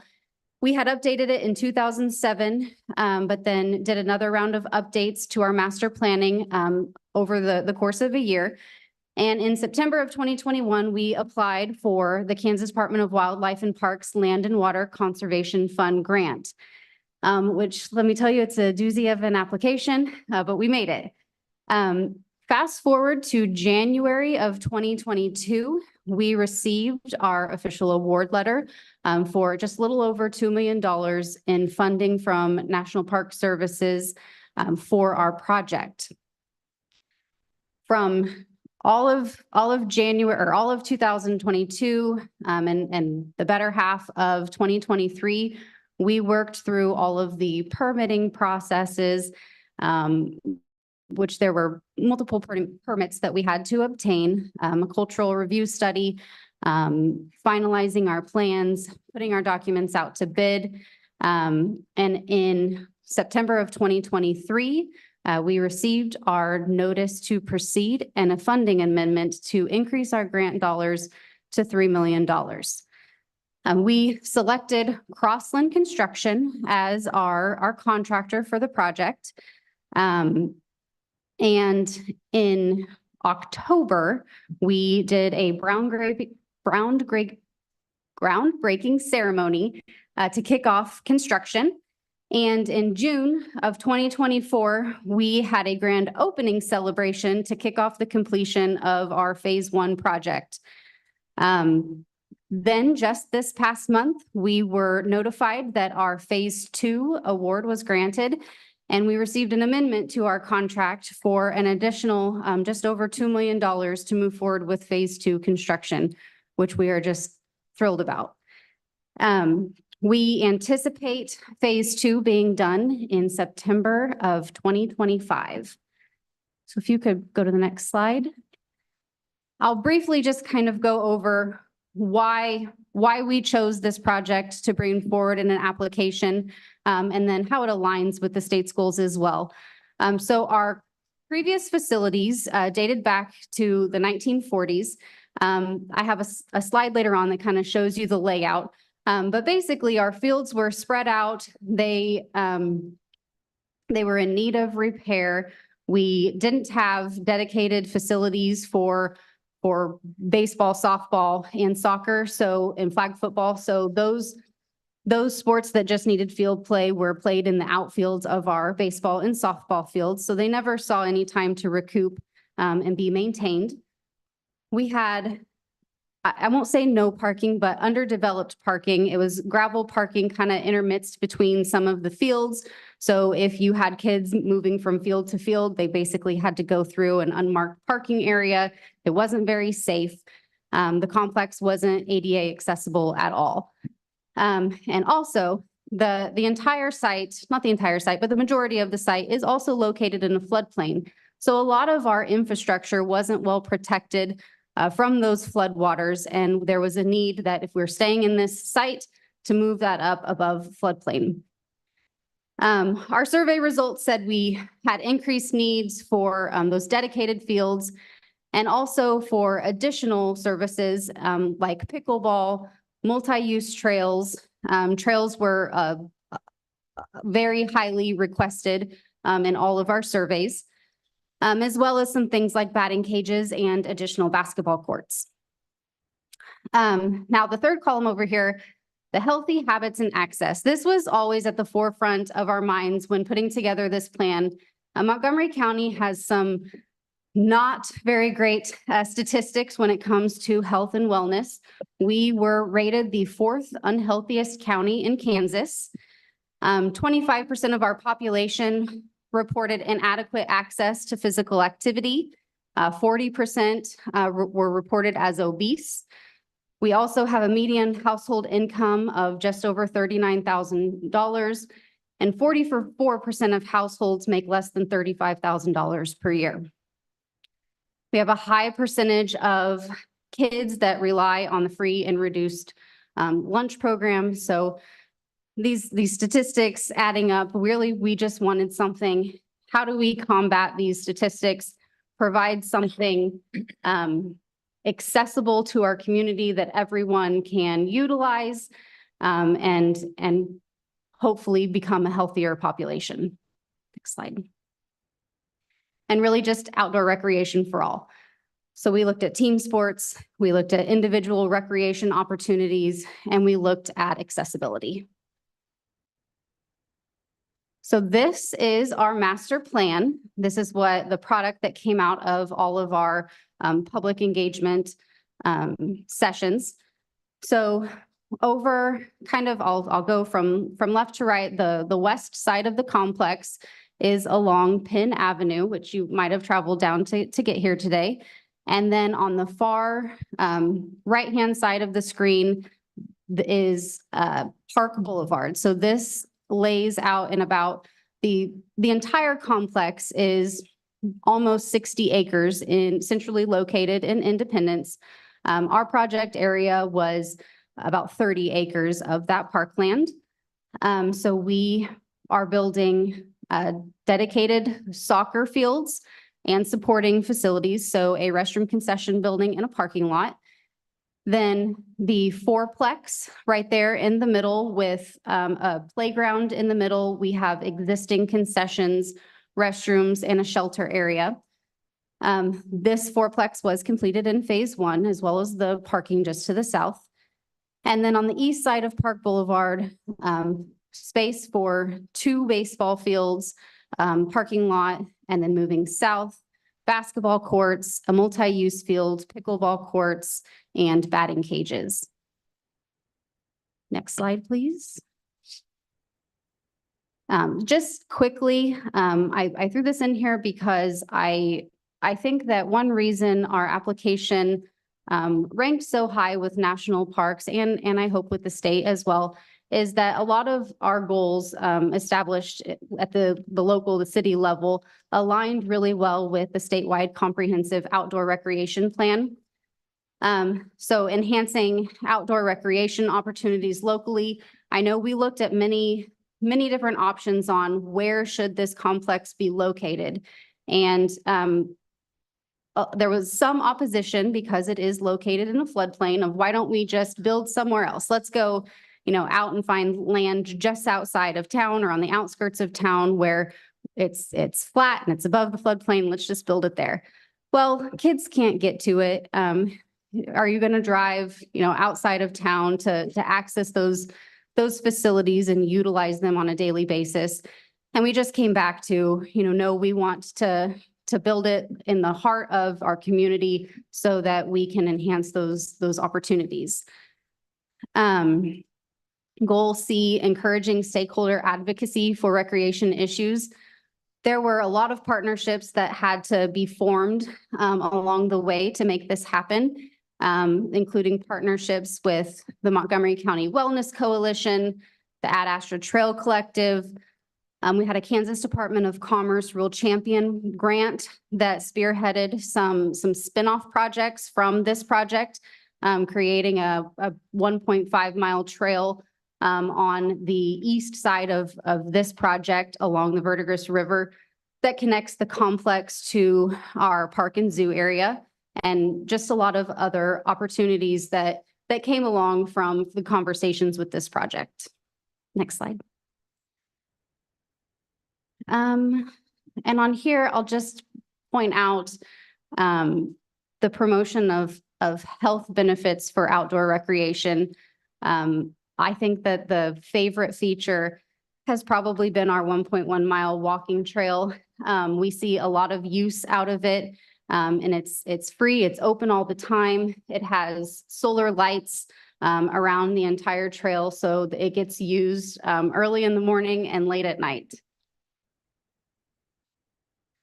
So this slide is a picture of the area that I'm talking about, and this is prior to our project. So you can see over on the west side of the complex, we have an existing skate park. And then there was a bunch of timber area not utilized. It had previously kind of been used as a dumping ground. And then as you move east, we had 4 baseball fields. The layout was such that basically whenever it did flood, the infrastructure that we needed to be protected from the floodwaters was located in the worst places possible. So a lot of our project was moving that important infrastructure up, doing a lot of earthwork. We put in a storm sewer system and moved those infrastructure elements out of the floodplain as much as possible. Next slide. So this is our phase 1 map. It just goes through the features that were included in phase 1 versus phase 2. So the areas that you see in green were all completed during phase 1. And yellow is what is about to kick off here in phase 2. Like I said before, a lot of earthwork, a lot of storm sewer and infrastructure work as well. Now, here are some pictures of the complex. So the one on the left is looking east back towards the river. You can see the skate park and then the soccer area underway.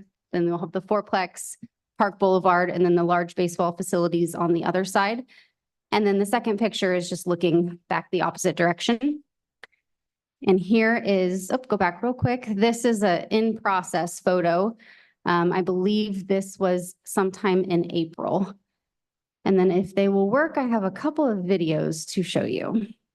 Let's start with just the second one, the footage from early April 2024.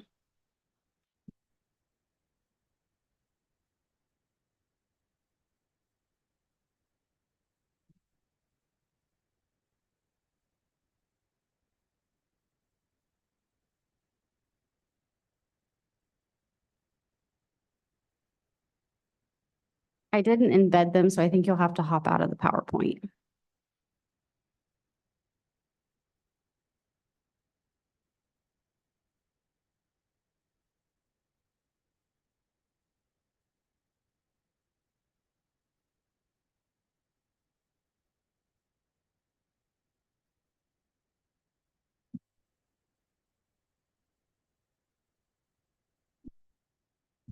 This is some drone footage that a citizen took for us throughout the project.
Jason, if you wouldn't mind, we could probably go to the second one as well.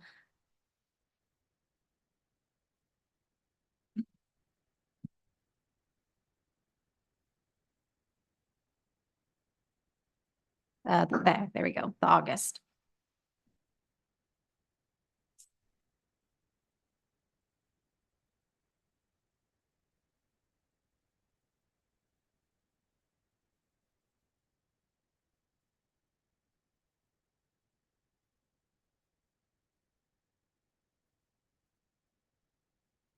We have a walking trail, a fitness court, much improved parking.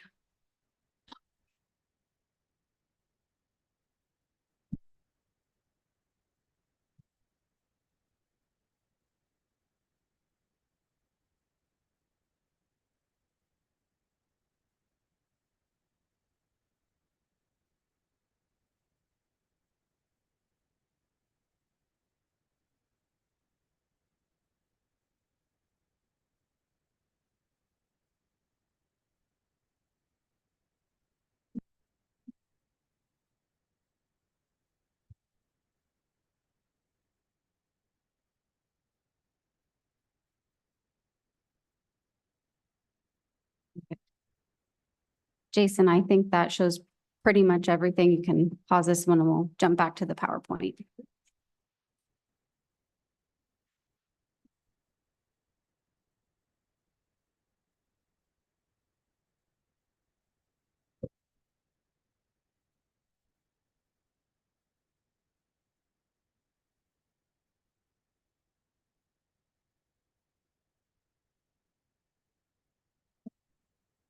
So our groundbreaking, like I said, groundbreaking event was October 13th of 2023, and we had over 200 participants celebrate with us. And then our grand opening on June 1st of 2024, we had 150 participants. And we also had first pitches from our field sponsors, which were First Oak Bank, Edward Jones, Woods Lumber, and Textron Aviation. So those folks got to come out and celebrate with us and pick someone to throw the first pitch on each of the fields, which was really exciting. That same day, we also had the Eagle Rock Shredders, which is a local mountain bike group, it was a part of a race called the Jelly Roll, which actually was rescheduled, but they still had their slow ride, which started at Riverside Park, and they traveled down Park Boulevard, did a lap on our multi-use path, and then since this project has kicked off, they have created a 1 mile mountain bike trail adjacent to the complex in the wooded area that is included as part of the overall complex. And they had about 60 participants on that day. So it was very successful. Next slide. And then we've only been open, a few short months with our phase 1 project, but already we saw an 8% increase in participation for youth sports in our baseball and softball leagues. This summer, we had 21 teams from 6 surrounding communities that traveled to the complex to participate in league play. And we hosted a tournament with 10 teams from 5 Southeast Kansas communities that traveled to the complex to play over the course of a week. We've also seen our adult league participation skyrocket since the announcement of this project. So we've tripled since 2020, and this last year, 2024, is the highest participation we've seen in the past 10 years. And then the Eagle Rock Shredders mountain bike group has also seen a boom in participation, and they utilize these facilities frequently as well. So if you are available, I would love for you to join me for a tour. I know it's hot, but if anyone is interested, I will be here after the meeting and can take you down there to show you. I'd also encourage you to follow our progress on Facebook at Central Park Sports Complex, and then stay tuned for our phase 2 grand opening of the complex in 2025. Thank you. Thank you very much. We have questions. No question. I just want to say awesome job. Thank you. Wonderful community investment. Thank you.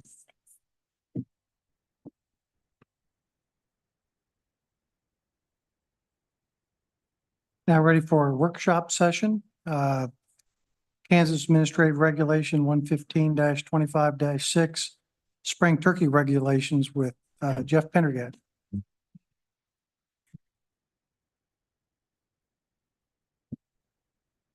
Thank you. And as a dad of 4 softball players, I'm sure I'll be getting to see your field soon. I take it. But thank you, Mr. Chairman, members of the commission. I'm Jeff Prendergast, the Upland Game Bird Coordinator. I'm in Hayes, Kansas. Currently also the interim turkey biologist. So today I will be discussing KAR 115-25-5 and 115-25-6, which is both the spring and fall turkey season dates and bag limits. With as many new faces as we have here today, I thought I added a little bit more background to this presentation than what I normally would have for a workshop session. So Kansas, wild turkeys are native to Kansas, of course. However, they were extirpated in the early 1900s along with many other species. Turkeys particularly were easy targets for early settlers as the limited amount of roost trees made them easier to target multiple times. The department was heavily involved in restoration efforts through the 70s and 80s. And as the released turkeys were able to take advantage of unoccupied habitat, they quickly spread across the state and numbers quickly increased. We have two subspecies of wild turkeys in Kansas. We have both the eastern, which occupies our eastern third or more deciduous wooded habitats. And we have the Rio Grande, which is our more western upland rangeland type species. We also have hybridization zones where these two come together, particularly through the Flint Hills region where the easterns and the Rio Grandes meet. But we also have a small hybrid zone down in the far southwest where Merriam turkeys have naturally moved up from New Mexico. And we have some Merriam's genetics in that part of the state as well. As I said, after reintroductions efforts, spring turkey abundance quickly grew rapidly through the 80s and 90s into the early 2000s, where we somewhat stabilized or leveled off, or that growth slowed for about a decade. And then once we hit about 2010, 2012, coming out of the major drought we had in 2010 through 12, 13, we started to see a pretty steady decline in abundance through time. That decline in abundance has coincided with much lower production. So we're getting this is from our summer rural mail carrier survey, where we're getting far fewer poults observed per adult over the last 2 decades or so here. This has been corroborated by some of our other surveys. This is from our roadside brood survey, which targets pheasants and quail typically, but we also record turkeys as well. And we've seen declines over that same time period in our turkey observations as well. And so our harvest has followed a very similar trend to what our abundance has, where we saw rapid increases in our harvest as our turkey populations were expanding and increasing. We saw our harvest level off through the early 2000s. And since our populations have been declining, we've seen that steep decline in our abundance as well. So all these things kind of add up together to beg the question of what's going on. Why is it that we didn't stay stable at those higher levels? And I can say it's not just a Kansas issue. This is something that has been occurring across the country, started further east and has been slowly working its way back towards the west, to where now most of the Great Plains state have seen this very similar pattern of high abundance and then somewhat of a crash. There's turkey research going on across the country trying to identify, like we said, we've seen that reduced production, but trying to put a finger on exactly what's causing that reduced production. There's in Kansas is no different. We have a current project with Kansas that the department is funding with Kansas State University and partnering with National Wild Turkey Federation to try to put a finger on what exactly is going on here. They're looking to establish what the demographic, both survival and reproduction rates are, and what's influencing those. This project is occurring statewide or across much of the state, from Cedar Bluff out in the west all the way over to Osage County, around Melbourne up towards Topeka, some around Wilson and Saline, or Wilson and Kannapolis. So we've got birds across the state, both on private and public ground, to try to get a full picture of what exactly we got going on here. And the hope is that we can use this information to then support our management decisions, both in habitat management and harvest strategies going forward. So I mentioned the harvest strategy. Kansas does utilize a turkey harvest strategy. We started using this in 2012. And it's based on a hierarchy of regulation packages where we can move up or down with these regulation packages as our harvest changes. The most liberal of these packages is A, which it would allow for 3 spring and 4 fall tags for over-the-counter purchase for both non-residents and residents. And the most restrictive package would be a 1 spring permit available only to residents through a limited draw. The 2 triggers that we use to make recommendations to increase or decrease opportunity is based on harvest success rate, resident harvest success. If we have 2 consecutive years where our harvest is at or above 60, or if our harvest success is at or above 60% on the initial permit, with less than 25% of those birds being jakes, we would make a recommendation to move to a more liberal harvest package or increase opportunity.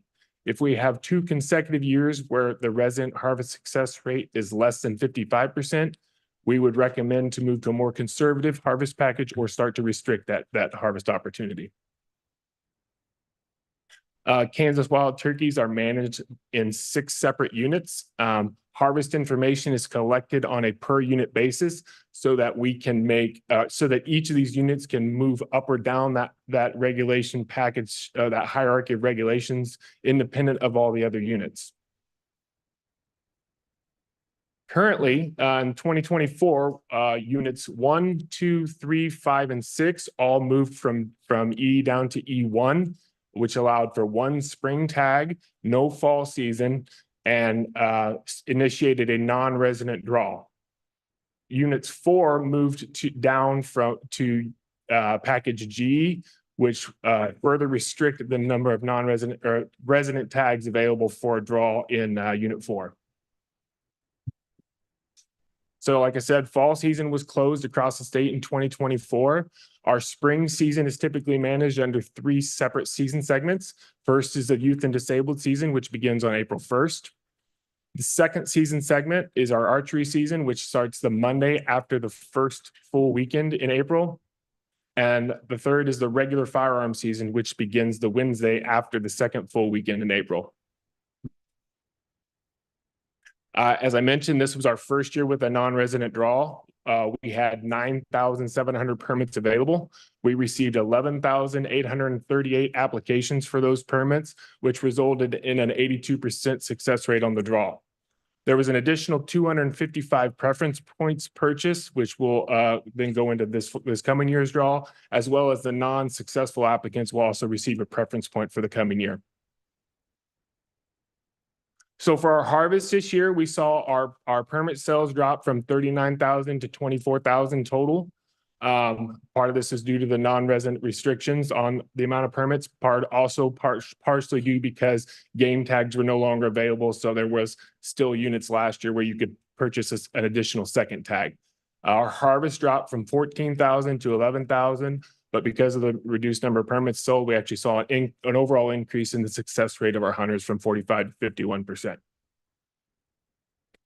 Now, we use resident harvest success rate instead of overall success rate, and that's because residents tend to be more responsive to what the turkey abundances or what the abundances are on the landscape. So on the top line here, the single dotted line, or the top line is our resident permit sales. And as you've seen from 2012 through 2024, when we were seeing that pretty steep decline in our abundance measures, we saw that our resident permit sales kind of steadily declined. Contrary to that, the bottom line, the dashed line, is our non-resident permit sales. And you can see that during that time that slightly increased the first half of that to remain stable, except for 2020 during COVID, whenever non-resident permit sales were discontinued, and in 2024 where we restricted permit sales. But otherwise, it was relatively stable to even slightly increasing during that time. Our harvest has mirrored that, where we've seen our resident, the number of birds that were harvested by residents was about 2/3 of the total birds in 2005. Our resident harvest has gradually decreased through time as our abundances have decreased. while for the longest time, our non-residents were increasing to the point where they actually surpassed the number of birds that were harvested by our residents in 2017. And they have stayed at or above that 50% threshold since that time, again, other than the 2 years where they were restricted. So this is a table that shows our resident harvest success on the per unit basis. As I mentioned, we saw increases in the resident success rate in most of our units. One of the most notable exceptions was Unit 3, where we actually saw about an 8% decrease in the harvest success in that unit. But overall, we saw a slight increase for the statewide success from 40.9 to 42.7. So because we used harvest data from this year to make recommendations on the seasons and the commission process and timeline to get through regulation, we actually are working on regulations a year out. So the 2025 regulations were voted on last year, and this year would be working on the 2026 regulations. So based on that, the 2025 season dates that were approved last year maintain the 3 season segments. So we'll have a starting date of April 1st for youth and disabled. Archery will again start on 7th, which is the Monday after the first full weekend. So the youth hunters get a full weekend. And then the regular season is April the 16th, which is the Wednesday after the second full weekend, so that the archery hunters get a weekend to themselves. We will maintain in the units 1, 2, 3, 5, and 6 will be in package E1 again, with 1 spring tag, no fall season, and a non-limited or a non-resident draw. And unit 4 will maintain in package G with 350 spring tags available to residents through a limited draw.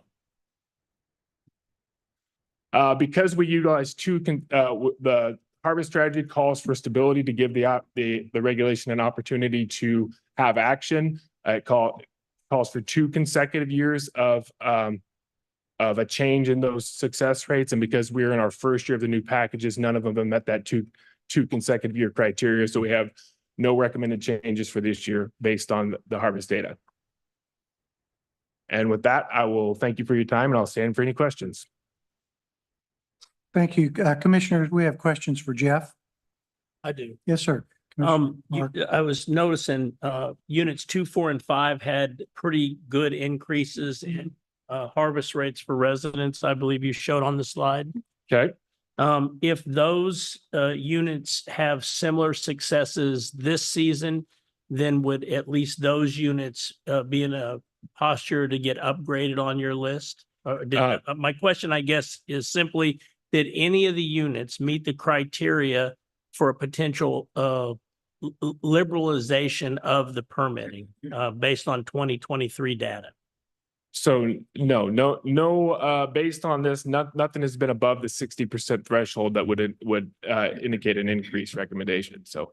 Okay. I had another question, if I might. Yes, sir. Commissioner, on your slide, you indicated you're looking into reasons why the decline in the turkey population, and you had disease, toxicology, et cetera.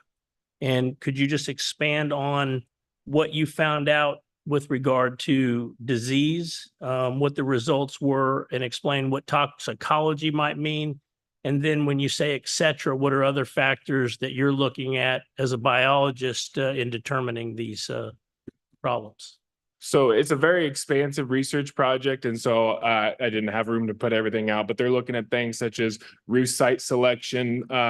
They're looking at what predator densities are. They're looking at what poult survival is. They're looking at insect availability, prey selection of those young. So there's a whole a host of things that they're looking at. The disease and toxicology. So they're still working through samples for that. I do know that if I remember right, we had 4 individuals that had, and I don't remember what the acronyms are going to stand for, so I hate using acronyms, but it's LPDV, I believe, was with 4 individuals, and 2 of those died of the 4 that we found from our initial trapping efforts. And then there was another disease that I can't remember off the top of my head, and there was 2 individuals that were positive for that. And So those were. from that disease sounds like a fairly minimal reason, if you only. Yes, yeah, not something to be overly concerned of. And this was, I mean, and I don't I think, I hate to say off the top of my head, I don't remember what the sample sizes were for those specific things. Toxicology, that was, so those parts of the project were what NWTF was helping fund. And I believe they were looking at things like potential agrotoxins, heavy metal sort of stuff. And we collected both brains and livers from harvested birds this last year in cooperation with some of our chapters to provide kind of a statewide assessment of What was the overall takeaway from the? They're still going through those, but from my understanding is they've been through about half of them so far, and they haven't found anything that's been above baseline. So pretty minimal on the toxicology so far. So far, yes. Preliminarily. What about predation? Coyotes, nest predators, what are you finding in that regard? So there was the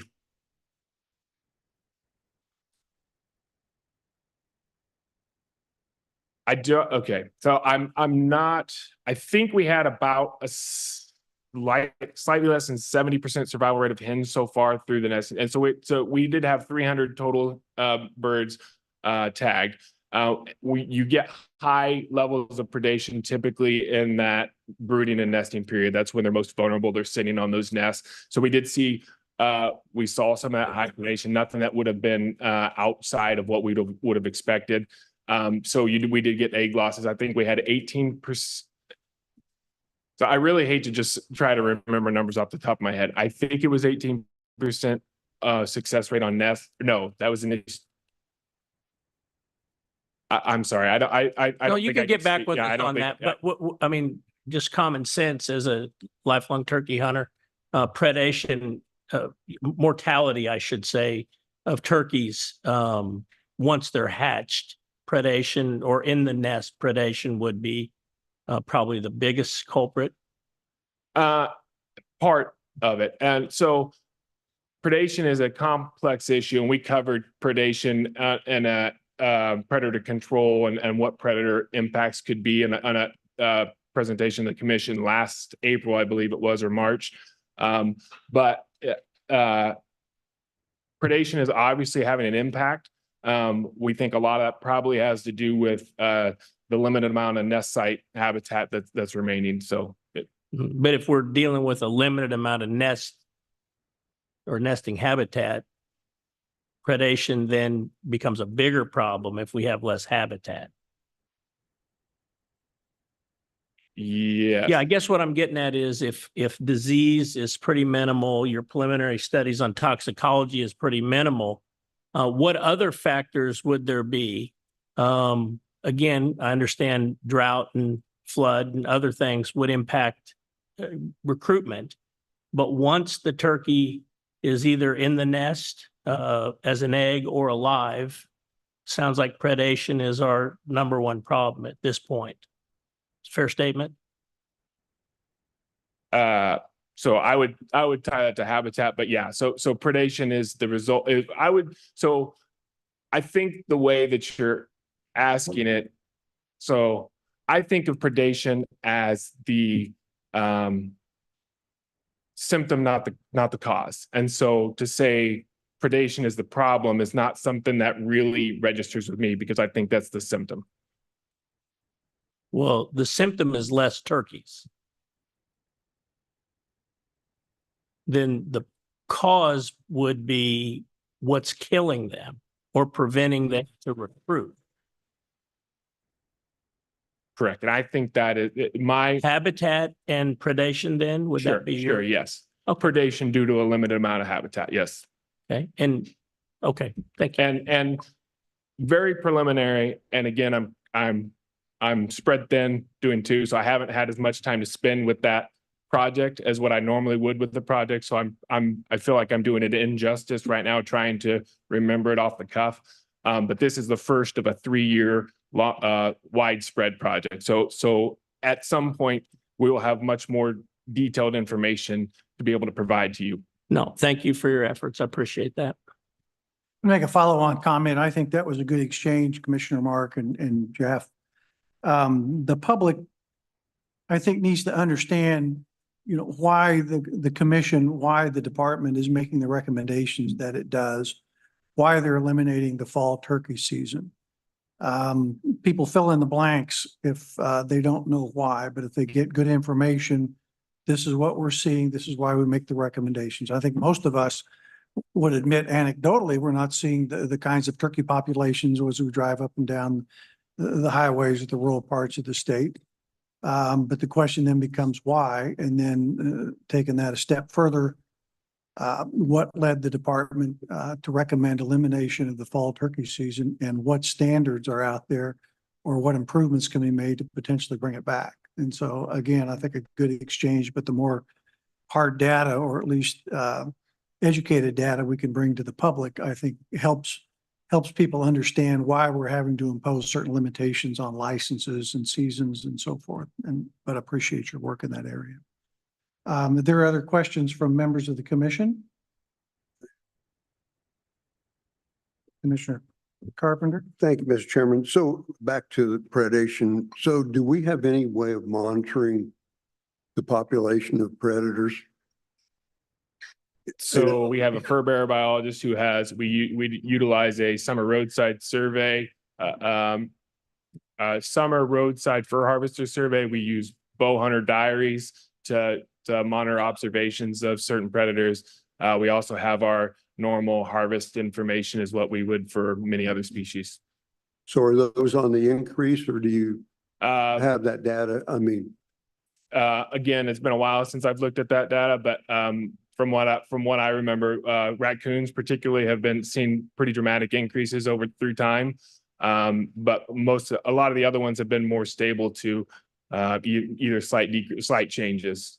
and that's what I'm seeing. I mean, there are coons out there a lot. I see them a lot of times in the daytime too. The other thing, Mr. Chairman, if I may. Yes, sir. So is it possible that there was a disease that went through our turkey populations in the past, and all those birds are dead? Would it still show up in the current population, or would it have just died with that bird? You see what I'm saying? If it's still out there, or if it went through our population and now you have no evidence of it, but it's already destroyed the turkey population. So I'm not a disease specialist or an immunologist. My understanding is that a certain number of those birds are going to survive, and that you would pick up some of those traces, or it'd be like your you get your booster shot for your flu vaccine or whatever, and you get those sort of immuno Antibodies tracers or in there. whatever. Yeah. Right. Yeah. Okay. Just curious. Thank you. Further commission comments? I had one other. Yes, few, sir. Commissioner Mark? Would it be possible for you to provide us with, you say we think the coyote population is stable. Is that possible for you to provide the commission with the hard data on coyote populations and trends like you have on your spreadsheet? And I think your comment about the dramatic increase in raccoons, is that something that you guys could provide us with?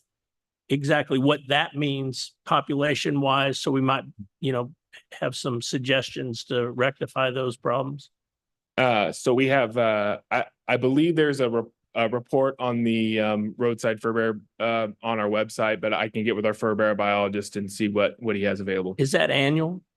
Yes, we're doing it currently, I believe, mid-July through August. Thank you. Very good comments from the public. Yes, sir. Please come up to the microphone and identify yourself. Thank you. Yeah, the fertilizer got super high around this area. So they started bringing in the manure from Missouri and Arkansas, spreading it. I guess you're aware of all that. And I've heard that the wild turkeys are catching coccidiosis from the manure that they are bringing in, the farmers are bringing in. And then also on the predators, K-State did a survey. I think they had cameras on 20 nests.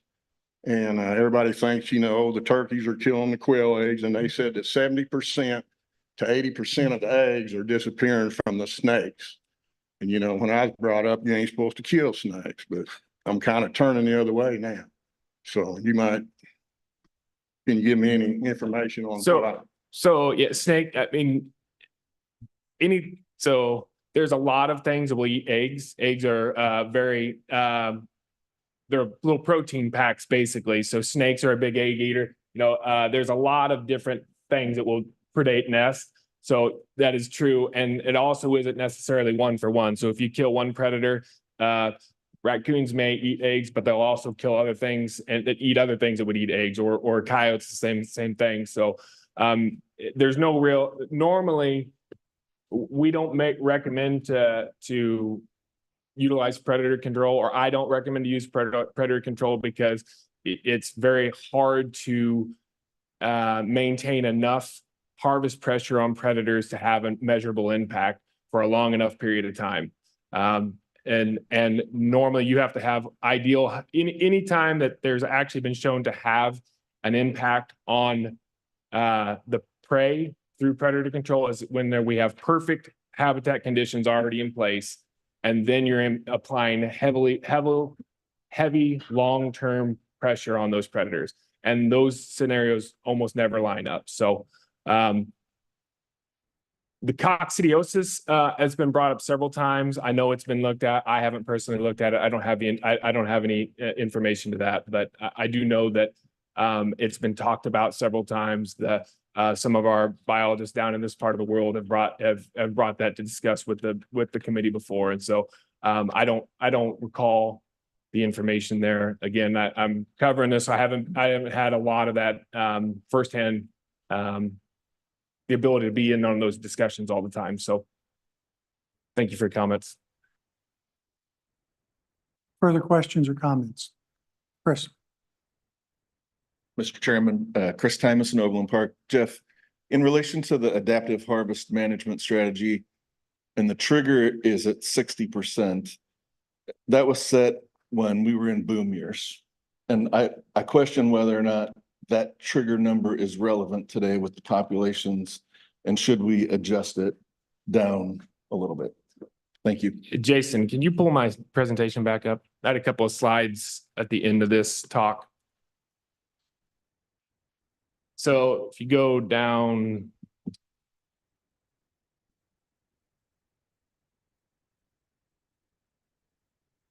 to, I think it's the first one after the thank you slide. So this is so the years that we utilized to set to when the adaptive harvest strategy was developed was in this 2005 through 2011. And that was 2011. That was a time when we were at high levels, like you say, but we were also relatively stable. And during that time frame, we know we could support 55 to 70% harvest success rates relatively easily. In fact, whenever we first established the harvest strategy, several of these units had some years where we thought we might be seeing some upward momentum in those triggers. But if you go to the next slide, please. What we have seen is that while we know that 55, we don't know exactly what the perfect number is for that trigger, but we do know that our harvest success rate has tracked relatively well with they've correlated really well with our decline in abundance. So it may not be perfect, but it is tracking that abundance decline right now. I would also be hesitant to make any recommendations to change that prior to having the information that we're paying so much to collect right now. So that's something that I think will be in discussions once we have all that data in hand from this big project that we can look at maybe what is going to have the most impact or what is those harvest rates. But again, like I said, to us so far, it looks like it's correlating pretty well with the downward trajectory in abundance. I have one more question. Yes, sir. And I don't think it's to him, but it's on this topic, and I don't know who would be best in our department to answer this question, but do we know the economic impact? One of his slides, we had 15,000 less non-resident applicants or success. I believe it went from, you said 39,000 and change to 24,000 and change.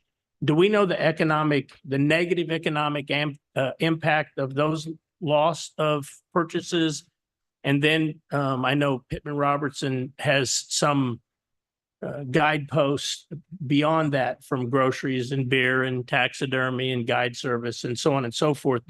Is there any way as an agency we can determine what the economic loss of these non-resident tags are to the state? I'd like to get that information if possible.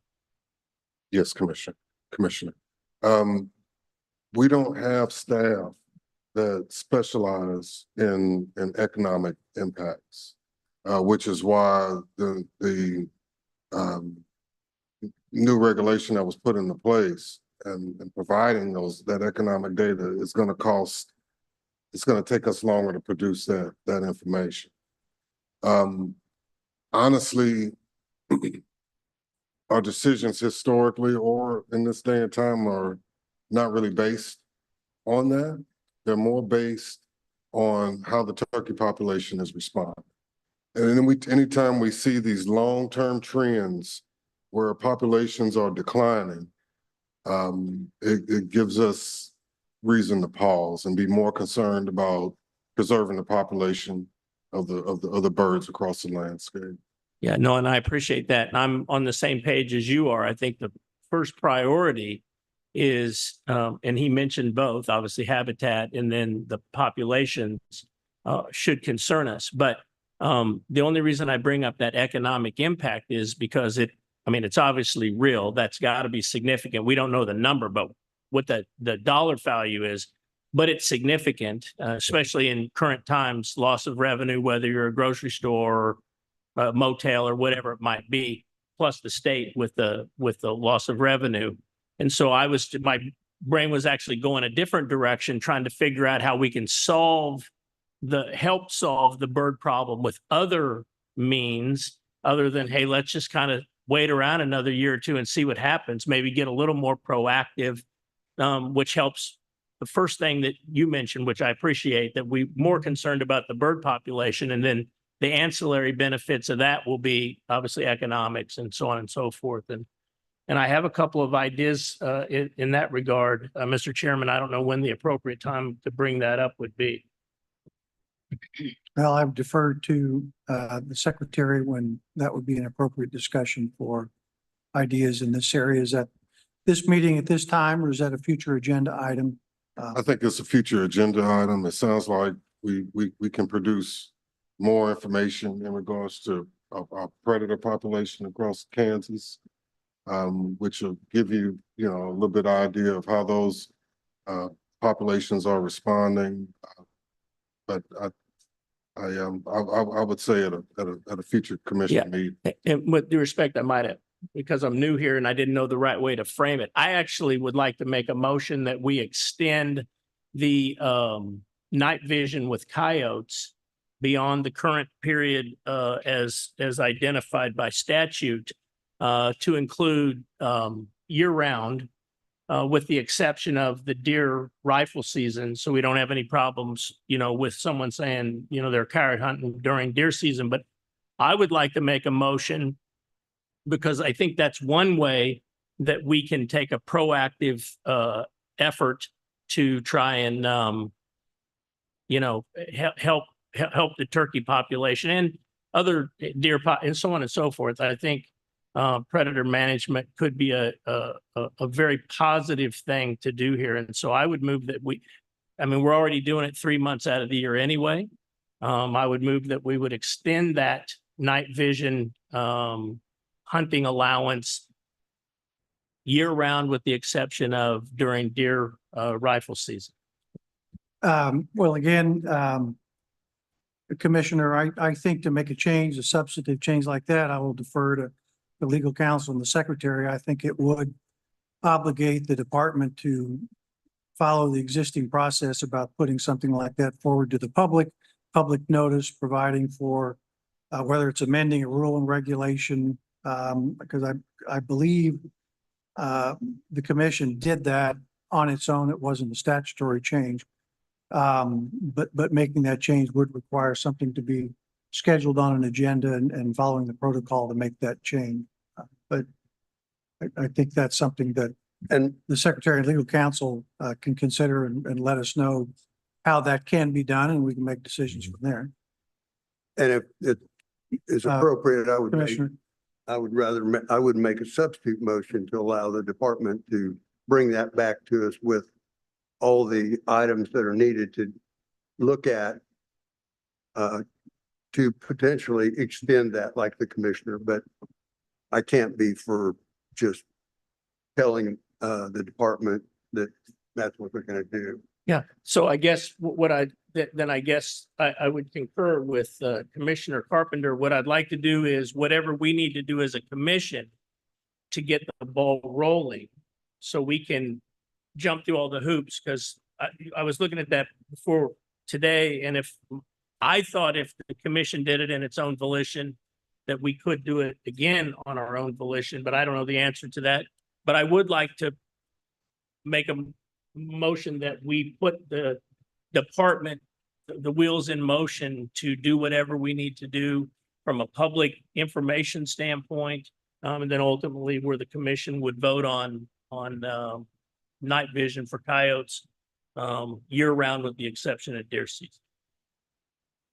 I can say that the department can investigate that, but I mean, data is what moves us. And so Jeff, we would need some information that leads us to believe that predator control would actually enhance the turkey population. And I think what Jeff was alluding to earlier is that most times when you see declines of this nature, it's typically due to habitat.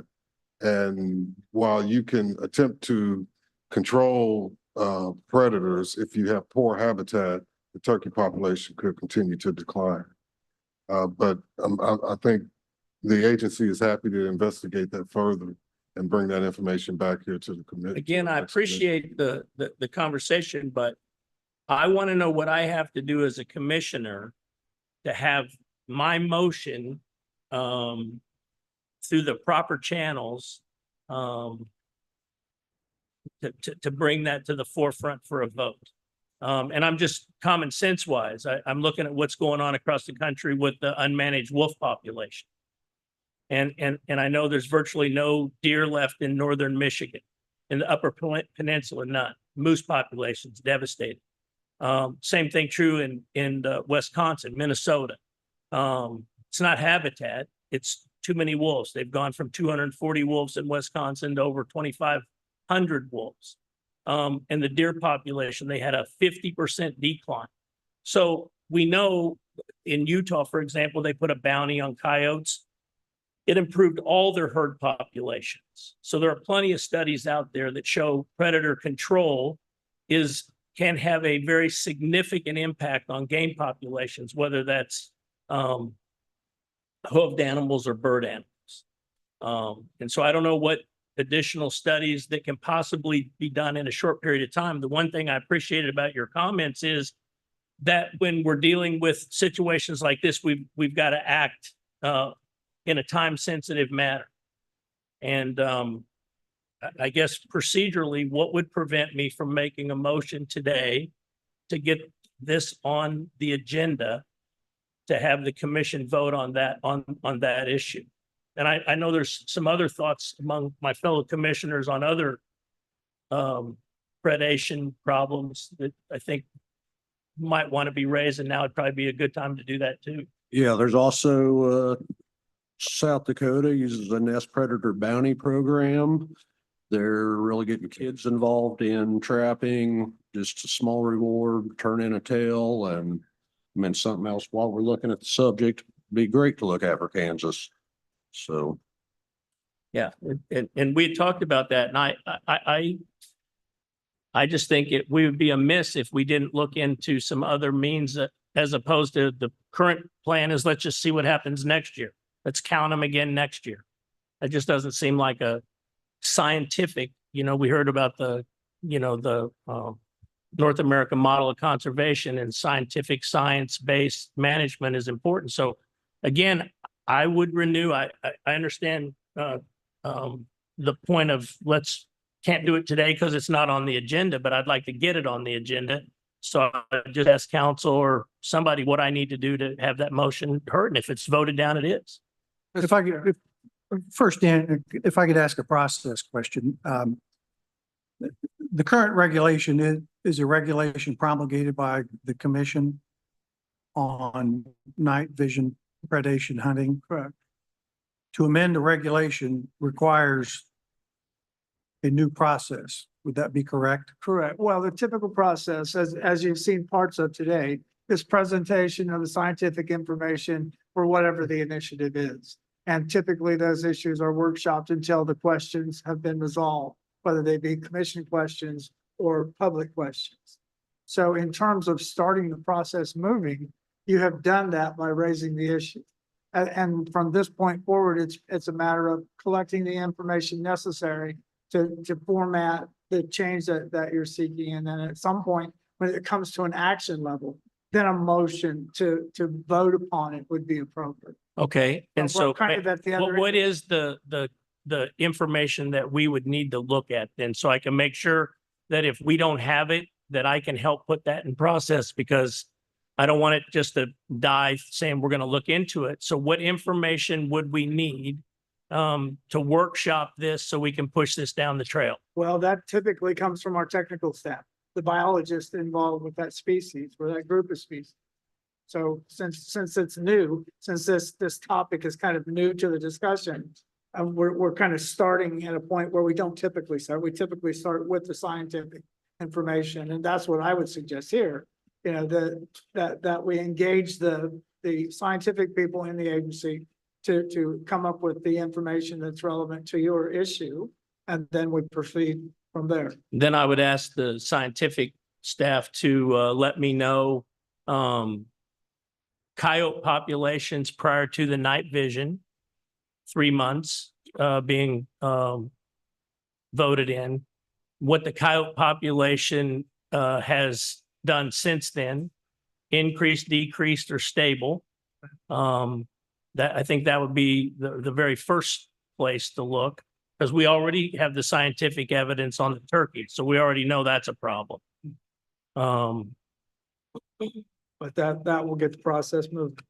That I would appreciate if I could, you know, and we can do that offline, but I would like that information for starters. And then I guess to follow a fellow commissioner's comments with regard to the raccoons, then I think the same thing ought to be provided with regard to raccoons, as far as the populations of raccoons corresponding to these years of these turkey surveys, so we can see if there's a direct correlation or an impact between that population and the turkey population. And then we can look into some of the things these other states are doing with regard to raccoons. Because I think the one thing we all agree is we want to fix this. We want to fix this. We want to get the fall season back. We want to get the extra game tag for residents, and we want to get these non-residents back in here to enjoy our wildlife as well. So thank you. Commissioner Carpenter. Thank you, Mr. Chair. And I think that individual commissioners can in fact ask for information, but any actions like you're suggesting would come from a vote of the commission. We don't do anything by ourselves up here. So you are a member of this board. No, I get it, but So it would be a second on this board and then a vote to proceed on that kind of stuff. Unless you want individual. No, I didn't want it. No, I wasn't trying to do it unilaterally. When I asked him, how would we do it? He said we'd need the information. I thought he was responding to, you've already made the motion. Now that's what we do. But no, I agree with you. If that, if there's something procedurally that I need to do, I'm new here. So, and I know you're a veteran. get So, that, and I'm just. so if I need to procedurally make a motion that we ask for the information that I've just asked for, I mean, I just, you know, I want to follow the rules. I was just responding to his question. I said, what do I got to do? So I'm not trying to, you know, usurp the, I understood. You know what I'm Okay. saying? I'm just, what I'm trying to good. do is if that's what we need to do, then let's just get it. But if I need to say, okay, that's what we need to do, how about we agree to get it? Then I'll make that motion. So. No, it doesn't require a formal motion to initiate the process. And your interest and what you've expressed is enough to get the process moving. And after the information is collected, then we would work towards a process where we would come to an action point at some point. Yeah, if I, So, stop me if yeah. I'm out of bounds on process, Oh, I will. but I mean, you know what I'm saying? But so I'm okay with that. My request is No problem. in the bounds. Okay. So in that, and no disrespect, but when you were talking about the turkey population and the economic impact, I'm not sure that's the charge of the Wildlife and Parks Department about the economics of it. We're responsible for the population and taking care of that species. Economics is secondary. It's about, I'm brain dead here now, but it really is about the species and the renewal of that species and continuing to be able to harvest that species. So I really bristle when I hear someone say something about the economics. That's not our job. Yeah, maybe you misunderstood me or misheard me because I was talking about the North American model of conservation and the importance of scientific based. And then I did say there's some ancillary issues that follow that, but I agreed with the director that first and foremost, and if you didn't hear me, I'll just restate that. First and foremost in anything that we do here needs to be the habitat and carrying capacity, which is the populations. And I thought I made that clear, but if I didn't or you misheard me, the economics is important in that the chairman mentioned earlier that the legislature pays great attention to the economic impact of things that we do here as a commission.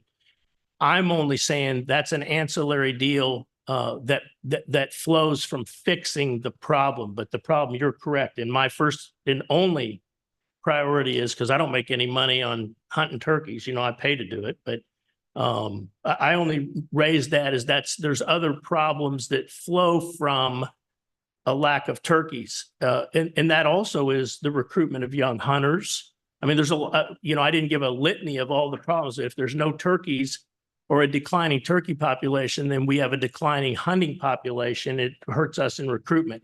All of that is ancillary, correct. And that's why I started my statement. I do 100% agree with you that the population is first and foremost. We have to fix that.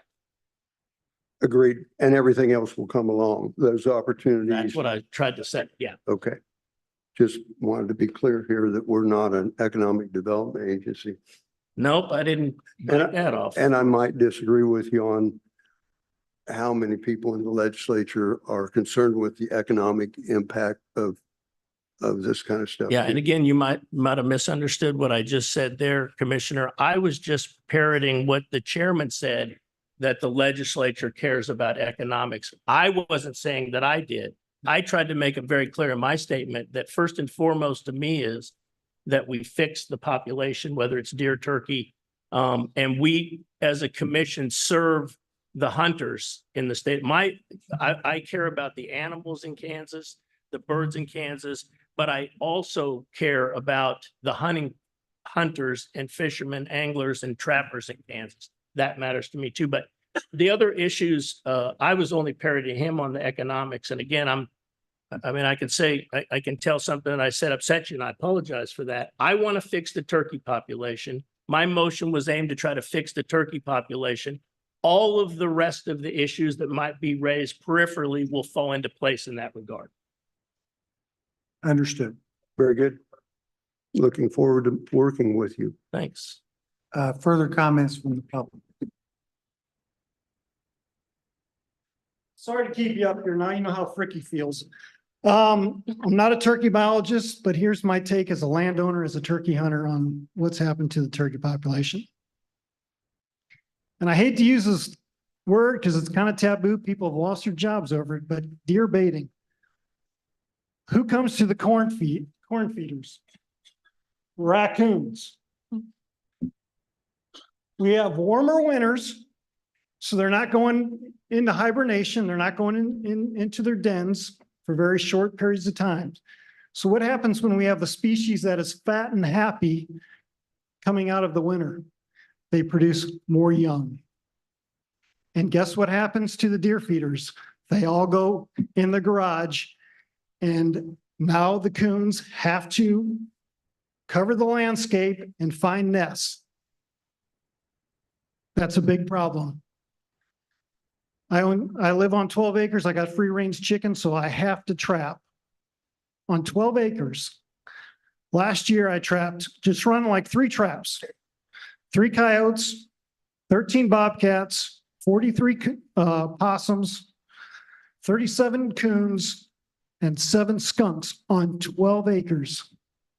That's scary. I went to the fur harvest where people were selling their furs in western Kansas. Trappers would put up 10 beautiful coons on the table. Not one bid, not one bid. No one, I trap because I got to keep my chickens protected, but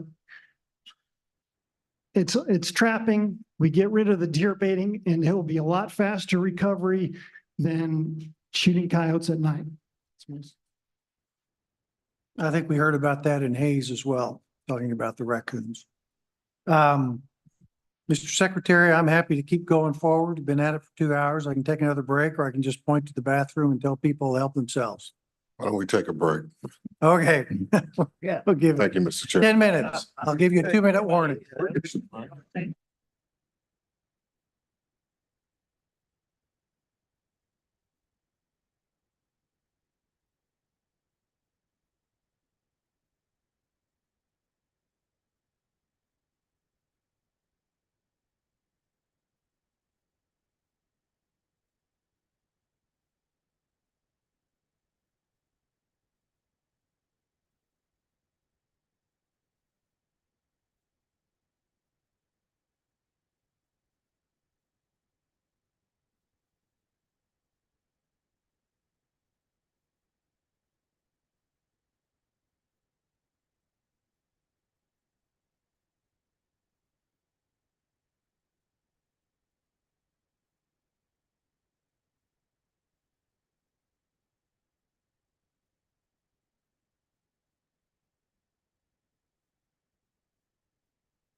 Thank you, everyone. This is your 2-minute warning. They need us out of here by 5 o'clock, so we're gonna pick things up just a little bit. Thank you very much.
Hey, everyone, ready to get started again? Pointing back to the.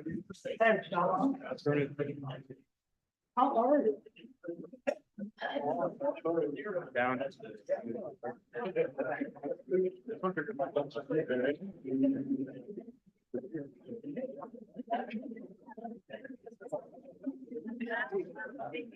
Okay, we're now in the workshop session. D2, which is Kansas River invasive carp summary and proposed snagging opportunity. Chris Steffen, you are front and center, ready to go. Yeah, I'm ready. We got to be out of here at 5, so I'll keep this tight. We don't have to stay till 5, but they want us out of here by 5. Right. There is a distinction. Well said, Jerry. All hands on deck. Well, I am Chris Steffen. I'm the Aquatic Invasive Species Coordinator out of our Emporia office in Eastern Kansas. I do have a presentation here when Jason gets it up here.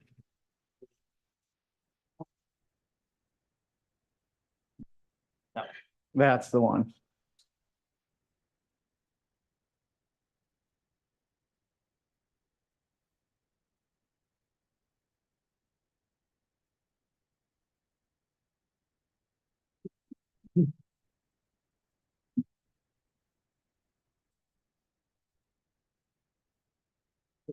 Next slide when you're ready, please, Jason. So what we're talking about are bighead and silver carp. I'm going to lump them under the term invasive carp. Previously, we had also used the term Asian carp, but that's we've kind of switched over along with most of the rest of the country to using invasive carp. These two species in particular are their filter feeders. They open their mouth, they swim around with their mouth open and eat all the small stuff in the water, the plankton, the zooplankton, phytoplankton. Surprisingly long-lived, and they can grow to really incredible sizes. And they're also capable of these really large, quick movements. Typically, those are during high flow events. And one thing we've seen across the Mississippi River Basin where these things have showed up is declines in native fish. It's a little bit situational dependent, but some places over 90% declines in native fishes.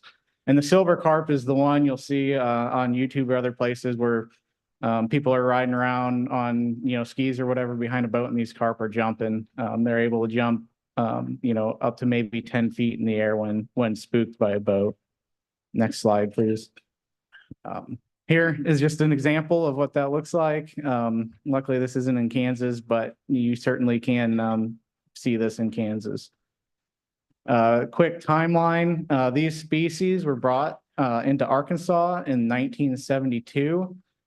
3 years later, documented in the wild. It's a long ways from southeast Arkansas to Kansas, but by 1987, we had found bighead carp in the Kansas River. 4 years later, silver carp were also detected in the river. And they were kind of there in kind of this low abundance for quite a few years. And then there were some high flow events and maybe some migration of some additional fish. And in 2010, we saw a real explosion of these invasive carp in the Kansas River. Next slide, please. So here's their distribution. Everything that doesn't have a dam that's attached to the Missouri River Basin has these silver and bighead carp. We also have down in the lower Neosho River, there's a population of bighead carp that kind of ranges back and forth from Grand Lake and up into Kansas and the Neosho. That's a small number of fish, very large fish. We're working on that population as well. And then we just have these few scattered yellow dots that are generally individual fish that somehow, some way were transported to a farm pond, or we had one in KDOT East in Wichita.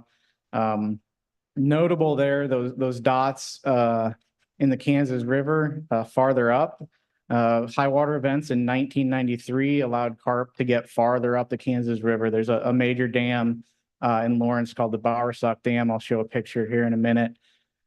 We have 6 records above that dam in the Kansas River system, likely all 1993 fish, no evidence of reproduction or presence of those fish up there anymore. Next slide, please.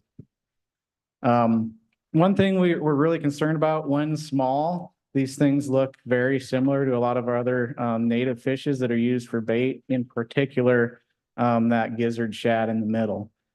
So that's driven some of our regulation changes and outreach and education on these related to these fish over the years. Next slide, please. So I'm going to talk a little bit about this lowest stretch of the Kansas River where this proposed snagging opportunity would be.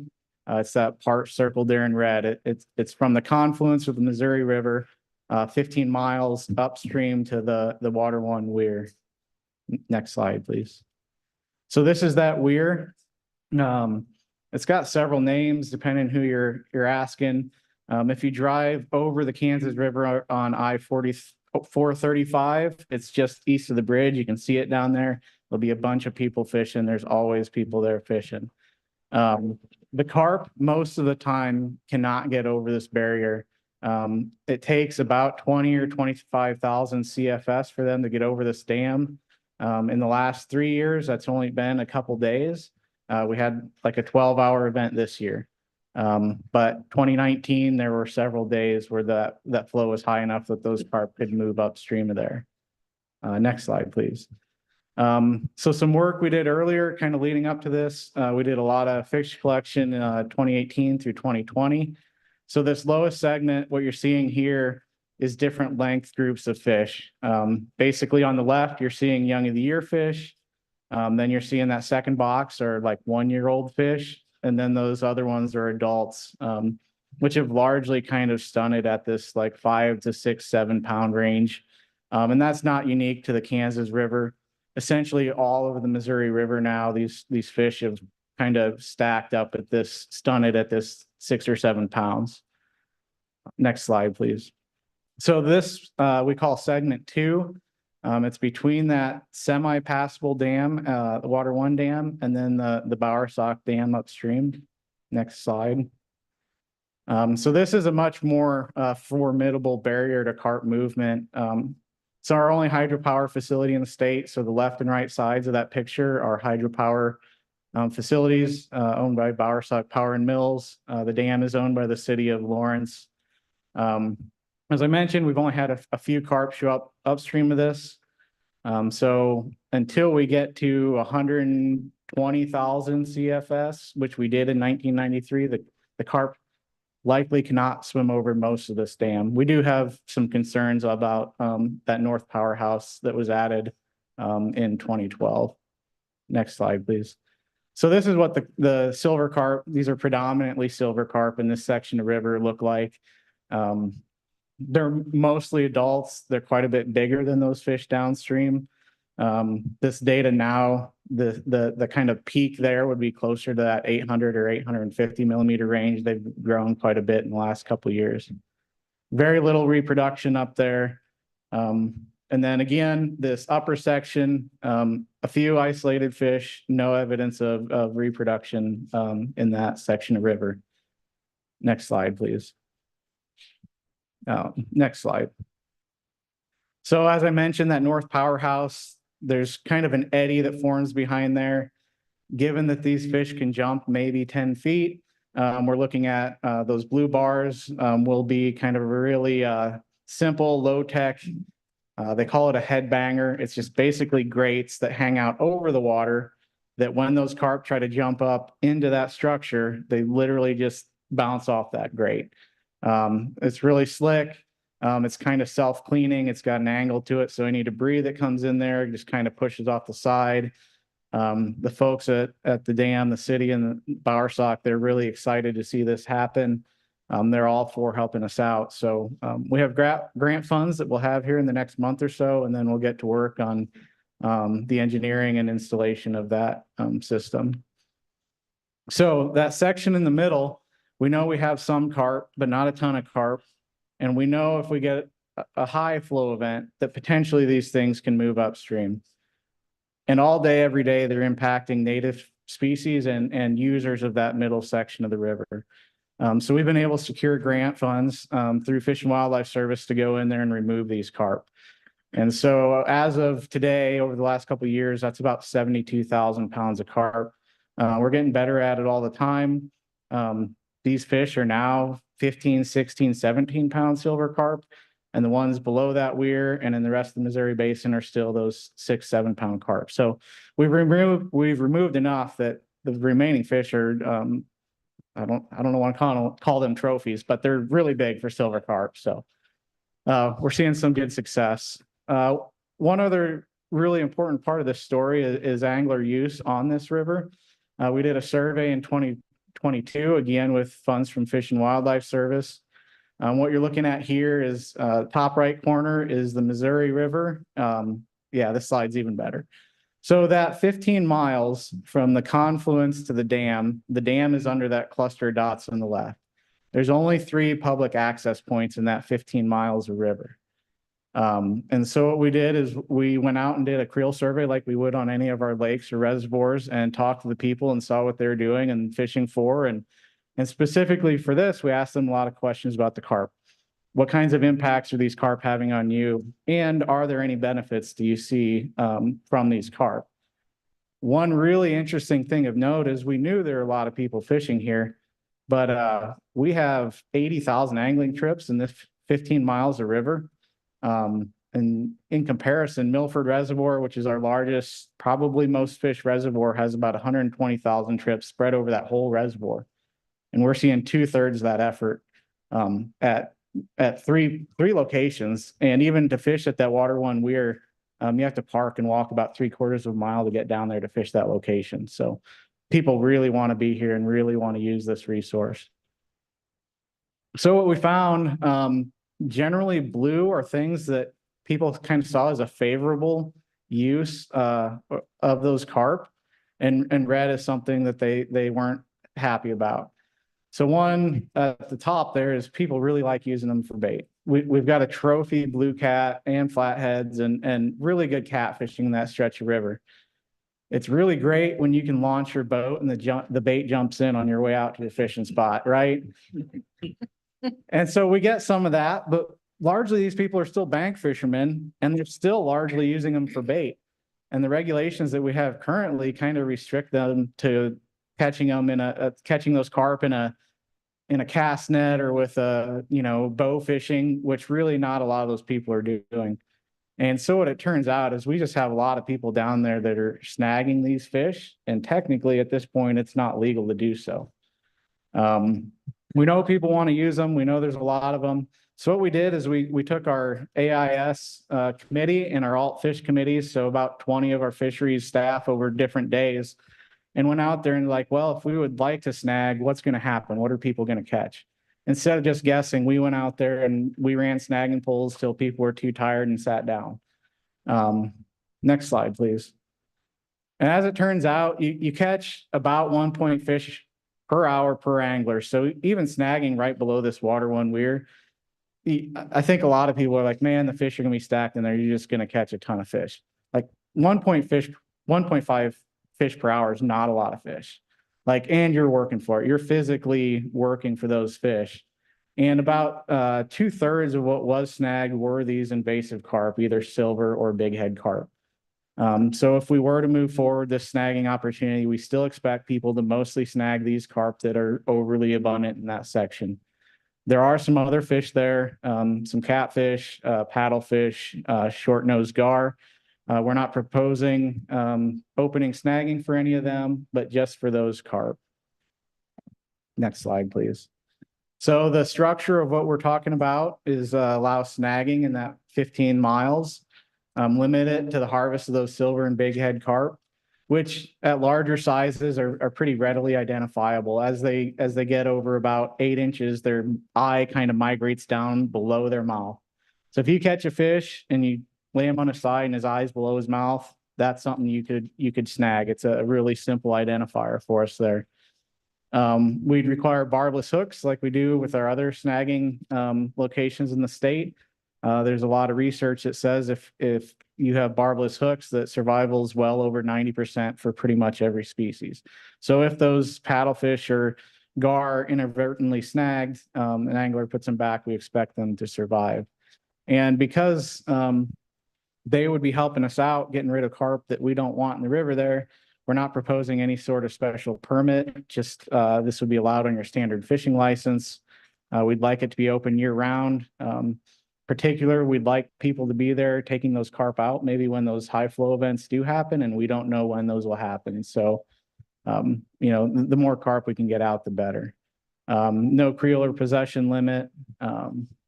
And then you're not allowed to keep them alive, which is already a standard regulation. So if you're going to hold on to these things, you need to make sure that they're dead.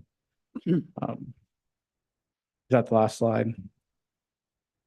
Yeah, sorry. So just to summarize the pros and cons here, we know there's a lot of anglers. They would like to utilize these fish. They kind of already are, but not all folks.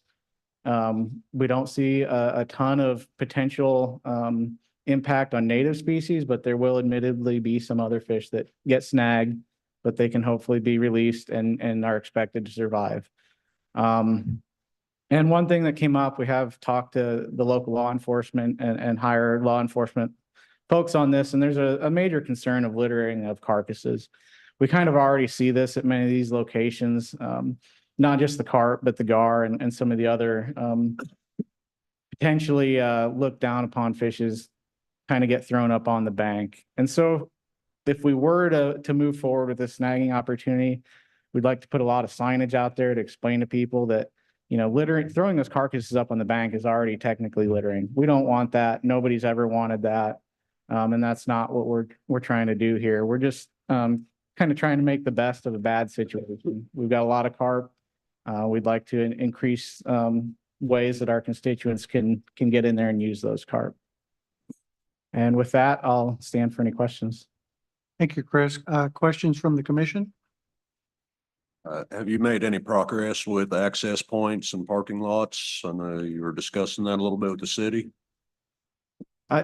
We have discussed some. I think there's probably some other folks in that region that could better answer that question. The challenge is you know, there's just so much crammed into that section of the river. You're right down there in downtown Kansas City. So I think there are some opportunities. Friends of the Cause is a really great partner we have up there that does a lot of work for river access, and even just doing cleanups at those access points. And they're always advocating with all those small cities for improved access. But yeah, we would certainly be part of that if those opportunities develop. Thank you. Any more questions from the commission? Any comments from the audience?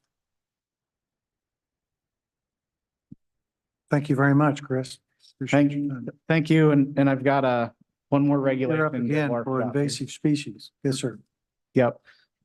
This is just a change for 115.710, which is a reference document for our aquatic invasive species designated waters. When we find a new location that it contains a particularly harmful invasive species, we add it to this list. When it gets added to this list, it triggers that people can't move live fish away from this water body.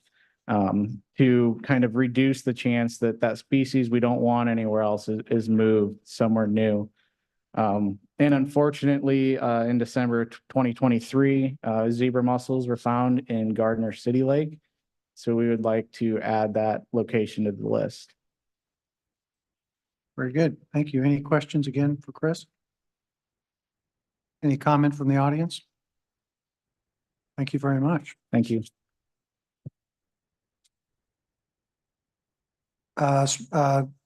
D4, sport fish versus non-sport fish regulations from Nick Kramer.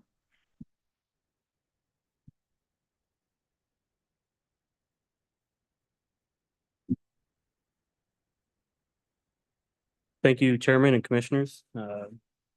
Had thrown some background information back in here, but took it out for the sake of speeding things up. So if you want that background information, I'll point you to the April commission meeting. I presented a lot of that, or you can reach out to me to get that information, or I can pass along to Sheila to distribute. So this is on the, I guess, Jason, do we get the PDF instead of the PowerPoint? But it'll all work. So this is on the docket as sport fish versus non-sport fish regulations, but perhaps a easier way to understand it all is the clarification of wanton waste and possession regulations to protect native fishes. So next. So currently we have two regulations in our books that refer to the processing and possession of fishes. And this 115.7-4 is fish processing and possession, and it states that each person who has taken any fish shall retain the fish in that person's possession until any of the following occurs: consumed, processed. A lot of that is the same between this and the next regulation, which is 115.18-8, which deals with the retrieval, possession of game animals, sport fish, and migratory game birds. This regulation states that each game animal, sport fish, and migratory game bird retrieved shall be retained until any of the following occurs. And if you go to the next slide, I have the differences. So we have a lot of the same wording. All the red underlined stuff is the same between the two regulations, and the differences are underlined in black and bolded. So 115.7-4 refers to any fish, and 115.18.8 refers to just sport fish. A lot of the same rules about consumption and processing, transporting to a person's home are all the same. It's just one refers to sport and one refers to all fish. Next. There's also some differences. 115.7-4 applies more to just, that's the one that refers to any fish, and it has some other rules about fish, and that each person that takes any fish subject to a length limit has to keep that fish intact on the water. You can't fillet your fish out and just have a cooler of fillets on your boat and claim their walleye or claim their crappie when they are walleye. So next. So what's unprotected is the current non-sport fish. This is our list and our definitions of non-sport fish. Means common carp, silver carp, big head carp, black carp, grass carp, drum, threadfin, and gizzard shad, goldfish, gar, suckers, including carp, suckers, and buffalo, eel, sturgeon, goldeye, white perch, and bowfin. So this list of the red species are all invasive species, but this list also includes things like the American eel, which travels thousands of miles up the Mississippi and Missouri River before coming into the Kansas River and living here. So it's a very long journey. Just if somebody wanted to catch one and throw it on the bank, they could, and only be charged littering if they got caught. And we also have sturgeon in here, which it's a very broad term. We have federally endangered pallid sturgeon swimming in Kansas waters, the Missouri and Kansas rivers, that could be interpreted that somebody could just, they're not protected by wanton waste. So next, please. So what do we propose next again? Protect all fish under both possession and wanton waste regulations. And by doing so, we'd make changes to the definitions 115.1-1, which we would just remove the definitions of sport fish and non-sport fish. The only reason these are in here are to basically tell you what gears you can use to target certain fishes. So next. 115.7-1 is the regulation that deals with what gears or methods you can use to target fish. So we removed sport fish and non-sport fish where referenced. And I believe in the briefing book, you have the full regulations that show the changes struck through and underlined. And if not, I can get those too. And instead of referencing sport fish and non-sport fish in those regulations, we simply added a list of species that can be targeted to the gears if they're not open to all fish. So instead of saying that you can bow fish for non-sport fish, you can bow fish for the list of species next, which would include grass carp, common carp, a lot of the same fish, but expand some of those criteria. So instead of listing just the general sturgeon, we have listed shovel-nosed sturgeon because, as I said earlier, the pallid sturgeon is a federally endangered fish, and the lake sturgeon is state threatened, I believe. So listing out the species of fish would lead to less confusion as to what they could actually target. 115.7-1. Apologize, been busy the past few days and not brushed up on this. This is fishing legal equipment, methods to take, same as before. Section B, this regulation was broken into Section A and B. Section A were the gears and methods that could only target sport fish, and Section B were the gears and methods that could target non-sport fish. So since we're getting rid of those definitions, we can remove Section B and add the methods such as bow fishing, gigging, and spearing, add that verbiage into Section A. Next. 115.7-2 is fishing general provisions. Again, remove sport fish and non-sport fish were referenced, and we added a list of the fish that can be snagged. This regulation has some regulations dealing with the snagging of paddlefish, and if you have a paddlefish snagging permit, you can also snag for non-sport fish at those listed locations. So adding the list of species that are open to snagging there. Next. This is the possession and processing regulation. So we removed sport and non-fish, or sport fish and non-sport fish. So it wasn't listed as much in 115.7-4, I believe. So the main change on here is that we added a line that common carp and prohibited species as listed in 115.18-10 may be returned dead to the water from which they are taken. All other fish would have to follow the processing rules outlined in those regulations. 115.18-8, again, this was the one that listed specifically sport fish. So we removed sport fish and non-sport fish where it was listed, and added the line that common carp and prohibited species may be returned dead to the water from which they were taken. And one other change to 115.18-8, they had a line in there that nothing in this subsection shall prohibit the catch and release of live sport fish. We changed that to read nothing in this subsection shall prohibit the catch and release of live fish caught using hook and line, trot line, set line, tip ups, pan fishing, snagging, or float lines. That excludes bow fishing. There was a study out of Oklahoma that showed that there was up to 80% or higher mortality of the fish that were targeted with bow fishing within 72 hours of being shot. So we left bow fishing out. Any fish that would be shot with a bow and arrow while bow fishing would have to be taken and follow all the processing and all the rules outlined in those regulations. So with that, I will take any questions. If you want any of the background information, I'm happy to share that. Do we have questions for Nick from the commission? Any questions from the public? Thank you, Nick. Appreciate it. Number 5, carcass movement regulation, Levi Jaster.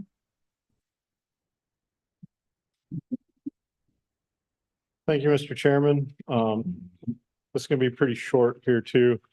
We're still reviewing some items with this, with mainly a focus on our interstate movement, making sure that we address our needs for our hunters with this. We've also having some conversation with other states and their experience with regulations like these and trying to address issues that might arise from that. More to come down the road on this. Okay, thank you. Thank you. Number 6, pending regulations, I believe. Is that you, Dan? And do we need to review or not? That is me, Mr. Chair, and I'll just give a really brief explanation of what pending regulations are. This category are regulations that have been authorized for promulgation by the commission. However, they are somewhere in process at this point. We don't want them to drop off the agenda as if they've disappeared. So that's why we created this category. So these are just regs in process that have been authorized for promulgation by the commission. Understood. Are there questions from the commission on any of these regulations that have come before us? Any public comment? I would doubt not. Anyway, thank you, Dan. We're back to general public comment on non-agenda items. Do we have any more public comments? Yes, sir. I do have 3 questions for Dan. Yes or no answers, Dan, real easy. No, no, no. So in the fall of 2022, when Cheyenne Bottoms, the largest wetland of North America, was bone dry, and there was no ducks, there was no geese, no sandhill cranes, no whooping cranes, no shorebirds, there was no hunters, there was no bird watchers. Do you know of any legislators that got into a van full of money and drove down to Great Bend or Hoisington and issued it out to the people that were affected by that being dry? Yes or no? I have no knowledge of it. Okay. In the fall of 2022, when Cheyenne Bottoms was completely dry, do you know of any businesses of Hoisington, Great Bend, Claflin that went out of business because there was no hunters? I have no knowledge of it. And do you know of any legislators that tried to write up a bill to ensure Cheyenne Bottoms would have water and never go dry again, like change the water rights or build a water canal from a major reservoir or major river to ensure that they never went dry again? I have no knowledge of that. So basically, legislators do not care. They don't. All they care about is having a bill in place about an economic impact. That's all they care about. And I just rest my case. Thanks. Any further public comment? Okay, we're up to number 8 on the agenda, old business. Any old business to bring forth, Mr. Secretary? No, Mr. Chairman. Very good. We're moving along now. Any other business? We have to I know we have future meetings. Yeah. Sheila's gonna set us straight, tell us where we need to be. Okay, we have to pick 3 meetings, okay? And get those on there are some things in promulgation process stuck because we don't have any meetings set. And they have to list the time and date and place. Okay, so we really need to get these in place. So, and we waited for the new commissioners to come on board so they would have an idea. I sent you some proposed dates for October. Late September was a problem with several people, the secretary included. So we steered away from that and decided in October, we have the choice of the 3rd, the 10th, or the 17th. 10th is out for me. Okay, 10 and 17 are out for me. okay, so 3rd. Acceptable. Acceptable to me. Okay, is there any recommendations for locations? You can always come to Pittsburgh. Well, of course, we're in the southeast or southwest, right, or southeast. I was right there first time. Right now, so we need to move around a little bit. Now we're moving around. You want to go to Wichita? You want to go to Northeast? Whatever's easiest with staff. Come on up to Kansas City if you want to. We'd love to have you. You can find me a place. I can help you find a place. Thank you. I'll choose Kansas City for now, then we'll work on that. Okay, the next one, we're looking at November. It's usually the end of November, but the 28th is Thanksgiving. So it's either the 21st of November or we have to look at December 5th, which is the following Thursday. 5th is out for me, but I'm one person, so. Either date works, so 21st works. I'm open either way. Okay. We go with, right now, let's choose November 21st. And let's say Wichita. You mentioned Wichita, okay? That work? The 21st of November. Yeah. I can probably November zoom in 21st. from my tree stand. Yeah, okay, good, good. We appreciate that. Quiet. Okay, and the last one was the January meeting, and in the past, we've met towards the beginning of the month or towards the middle of the month. But, you know, with Dan always mentioned that he likes later in the month, so I was looking at January 30th. Now, if you want to meet before that, you know, we can, but I was looking at the 30th. I'm wide open. That's fine. Okay, so January 30. Location, any ideas? You want to go towards Russell or? Russell, Is. farther west? I like Russell. Hayes, well, we just went to Hayes not too long ago. Russell. Russell?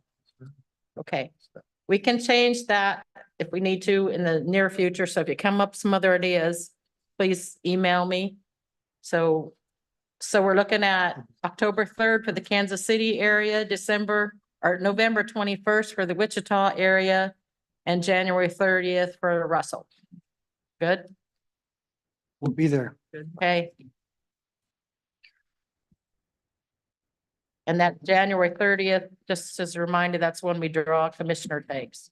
I won't be here, somebody else will. That could be a long, long meeting with that two pair. Okay, thank you. Thank you. Is there anything else for the good of the order? Mr. Secretary, staff? Anything else before we bang the gavel and let Jason kill the set? Nope, Anything- nope. anything from Thank the you, commissioners? Mr. Chair, and thank you, public, for attending. Commissioners?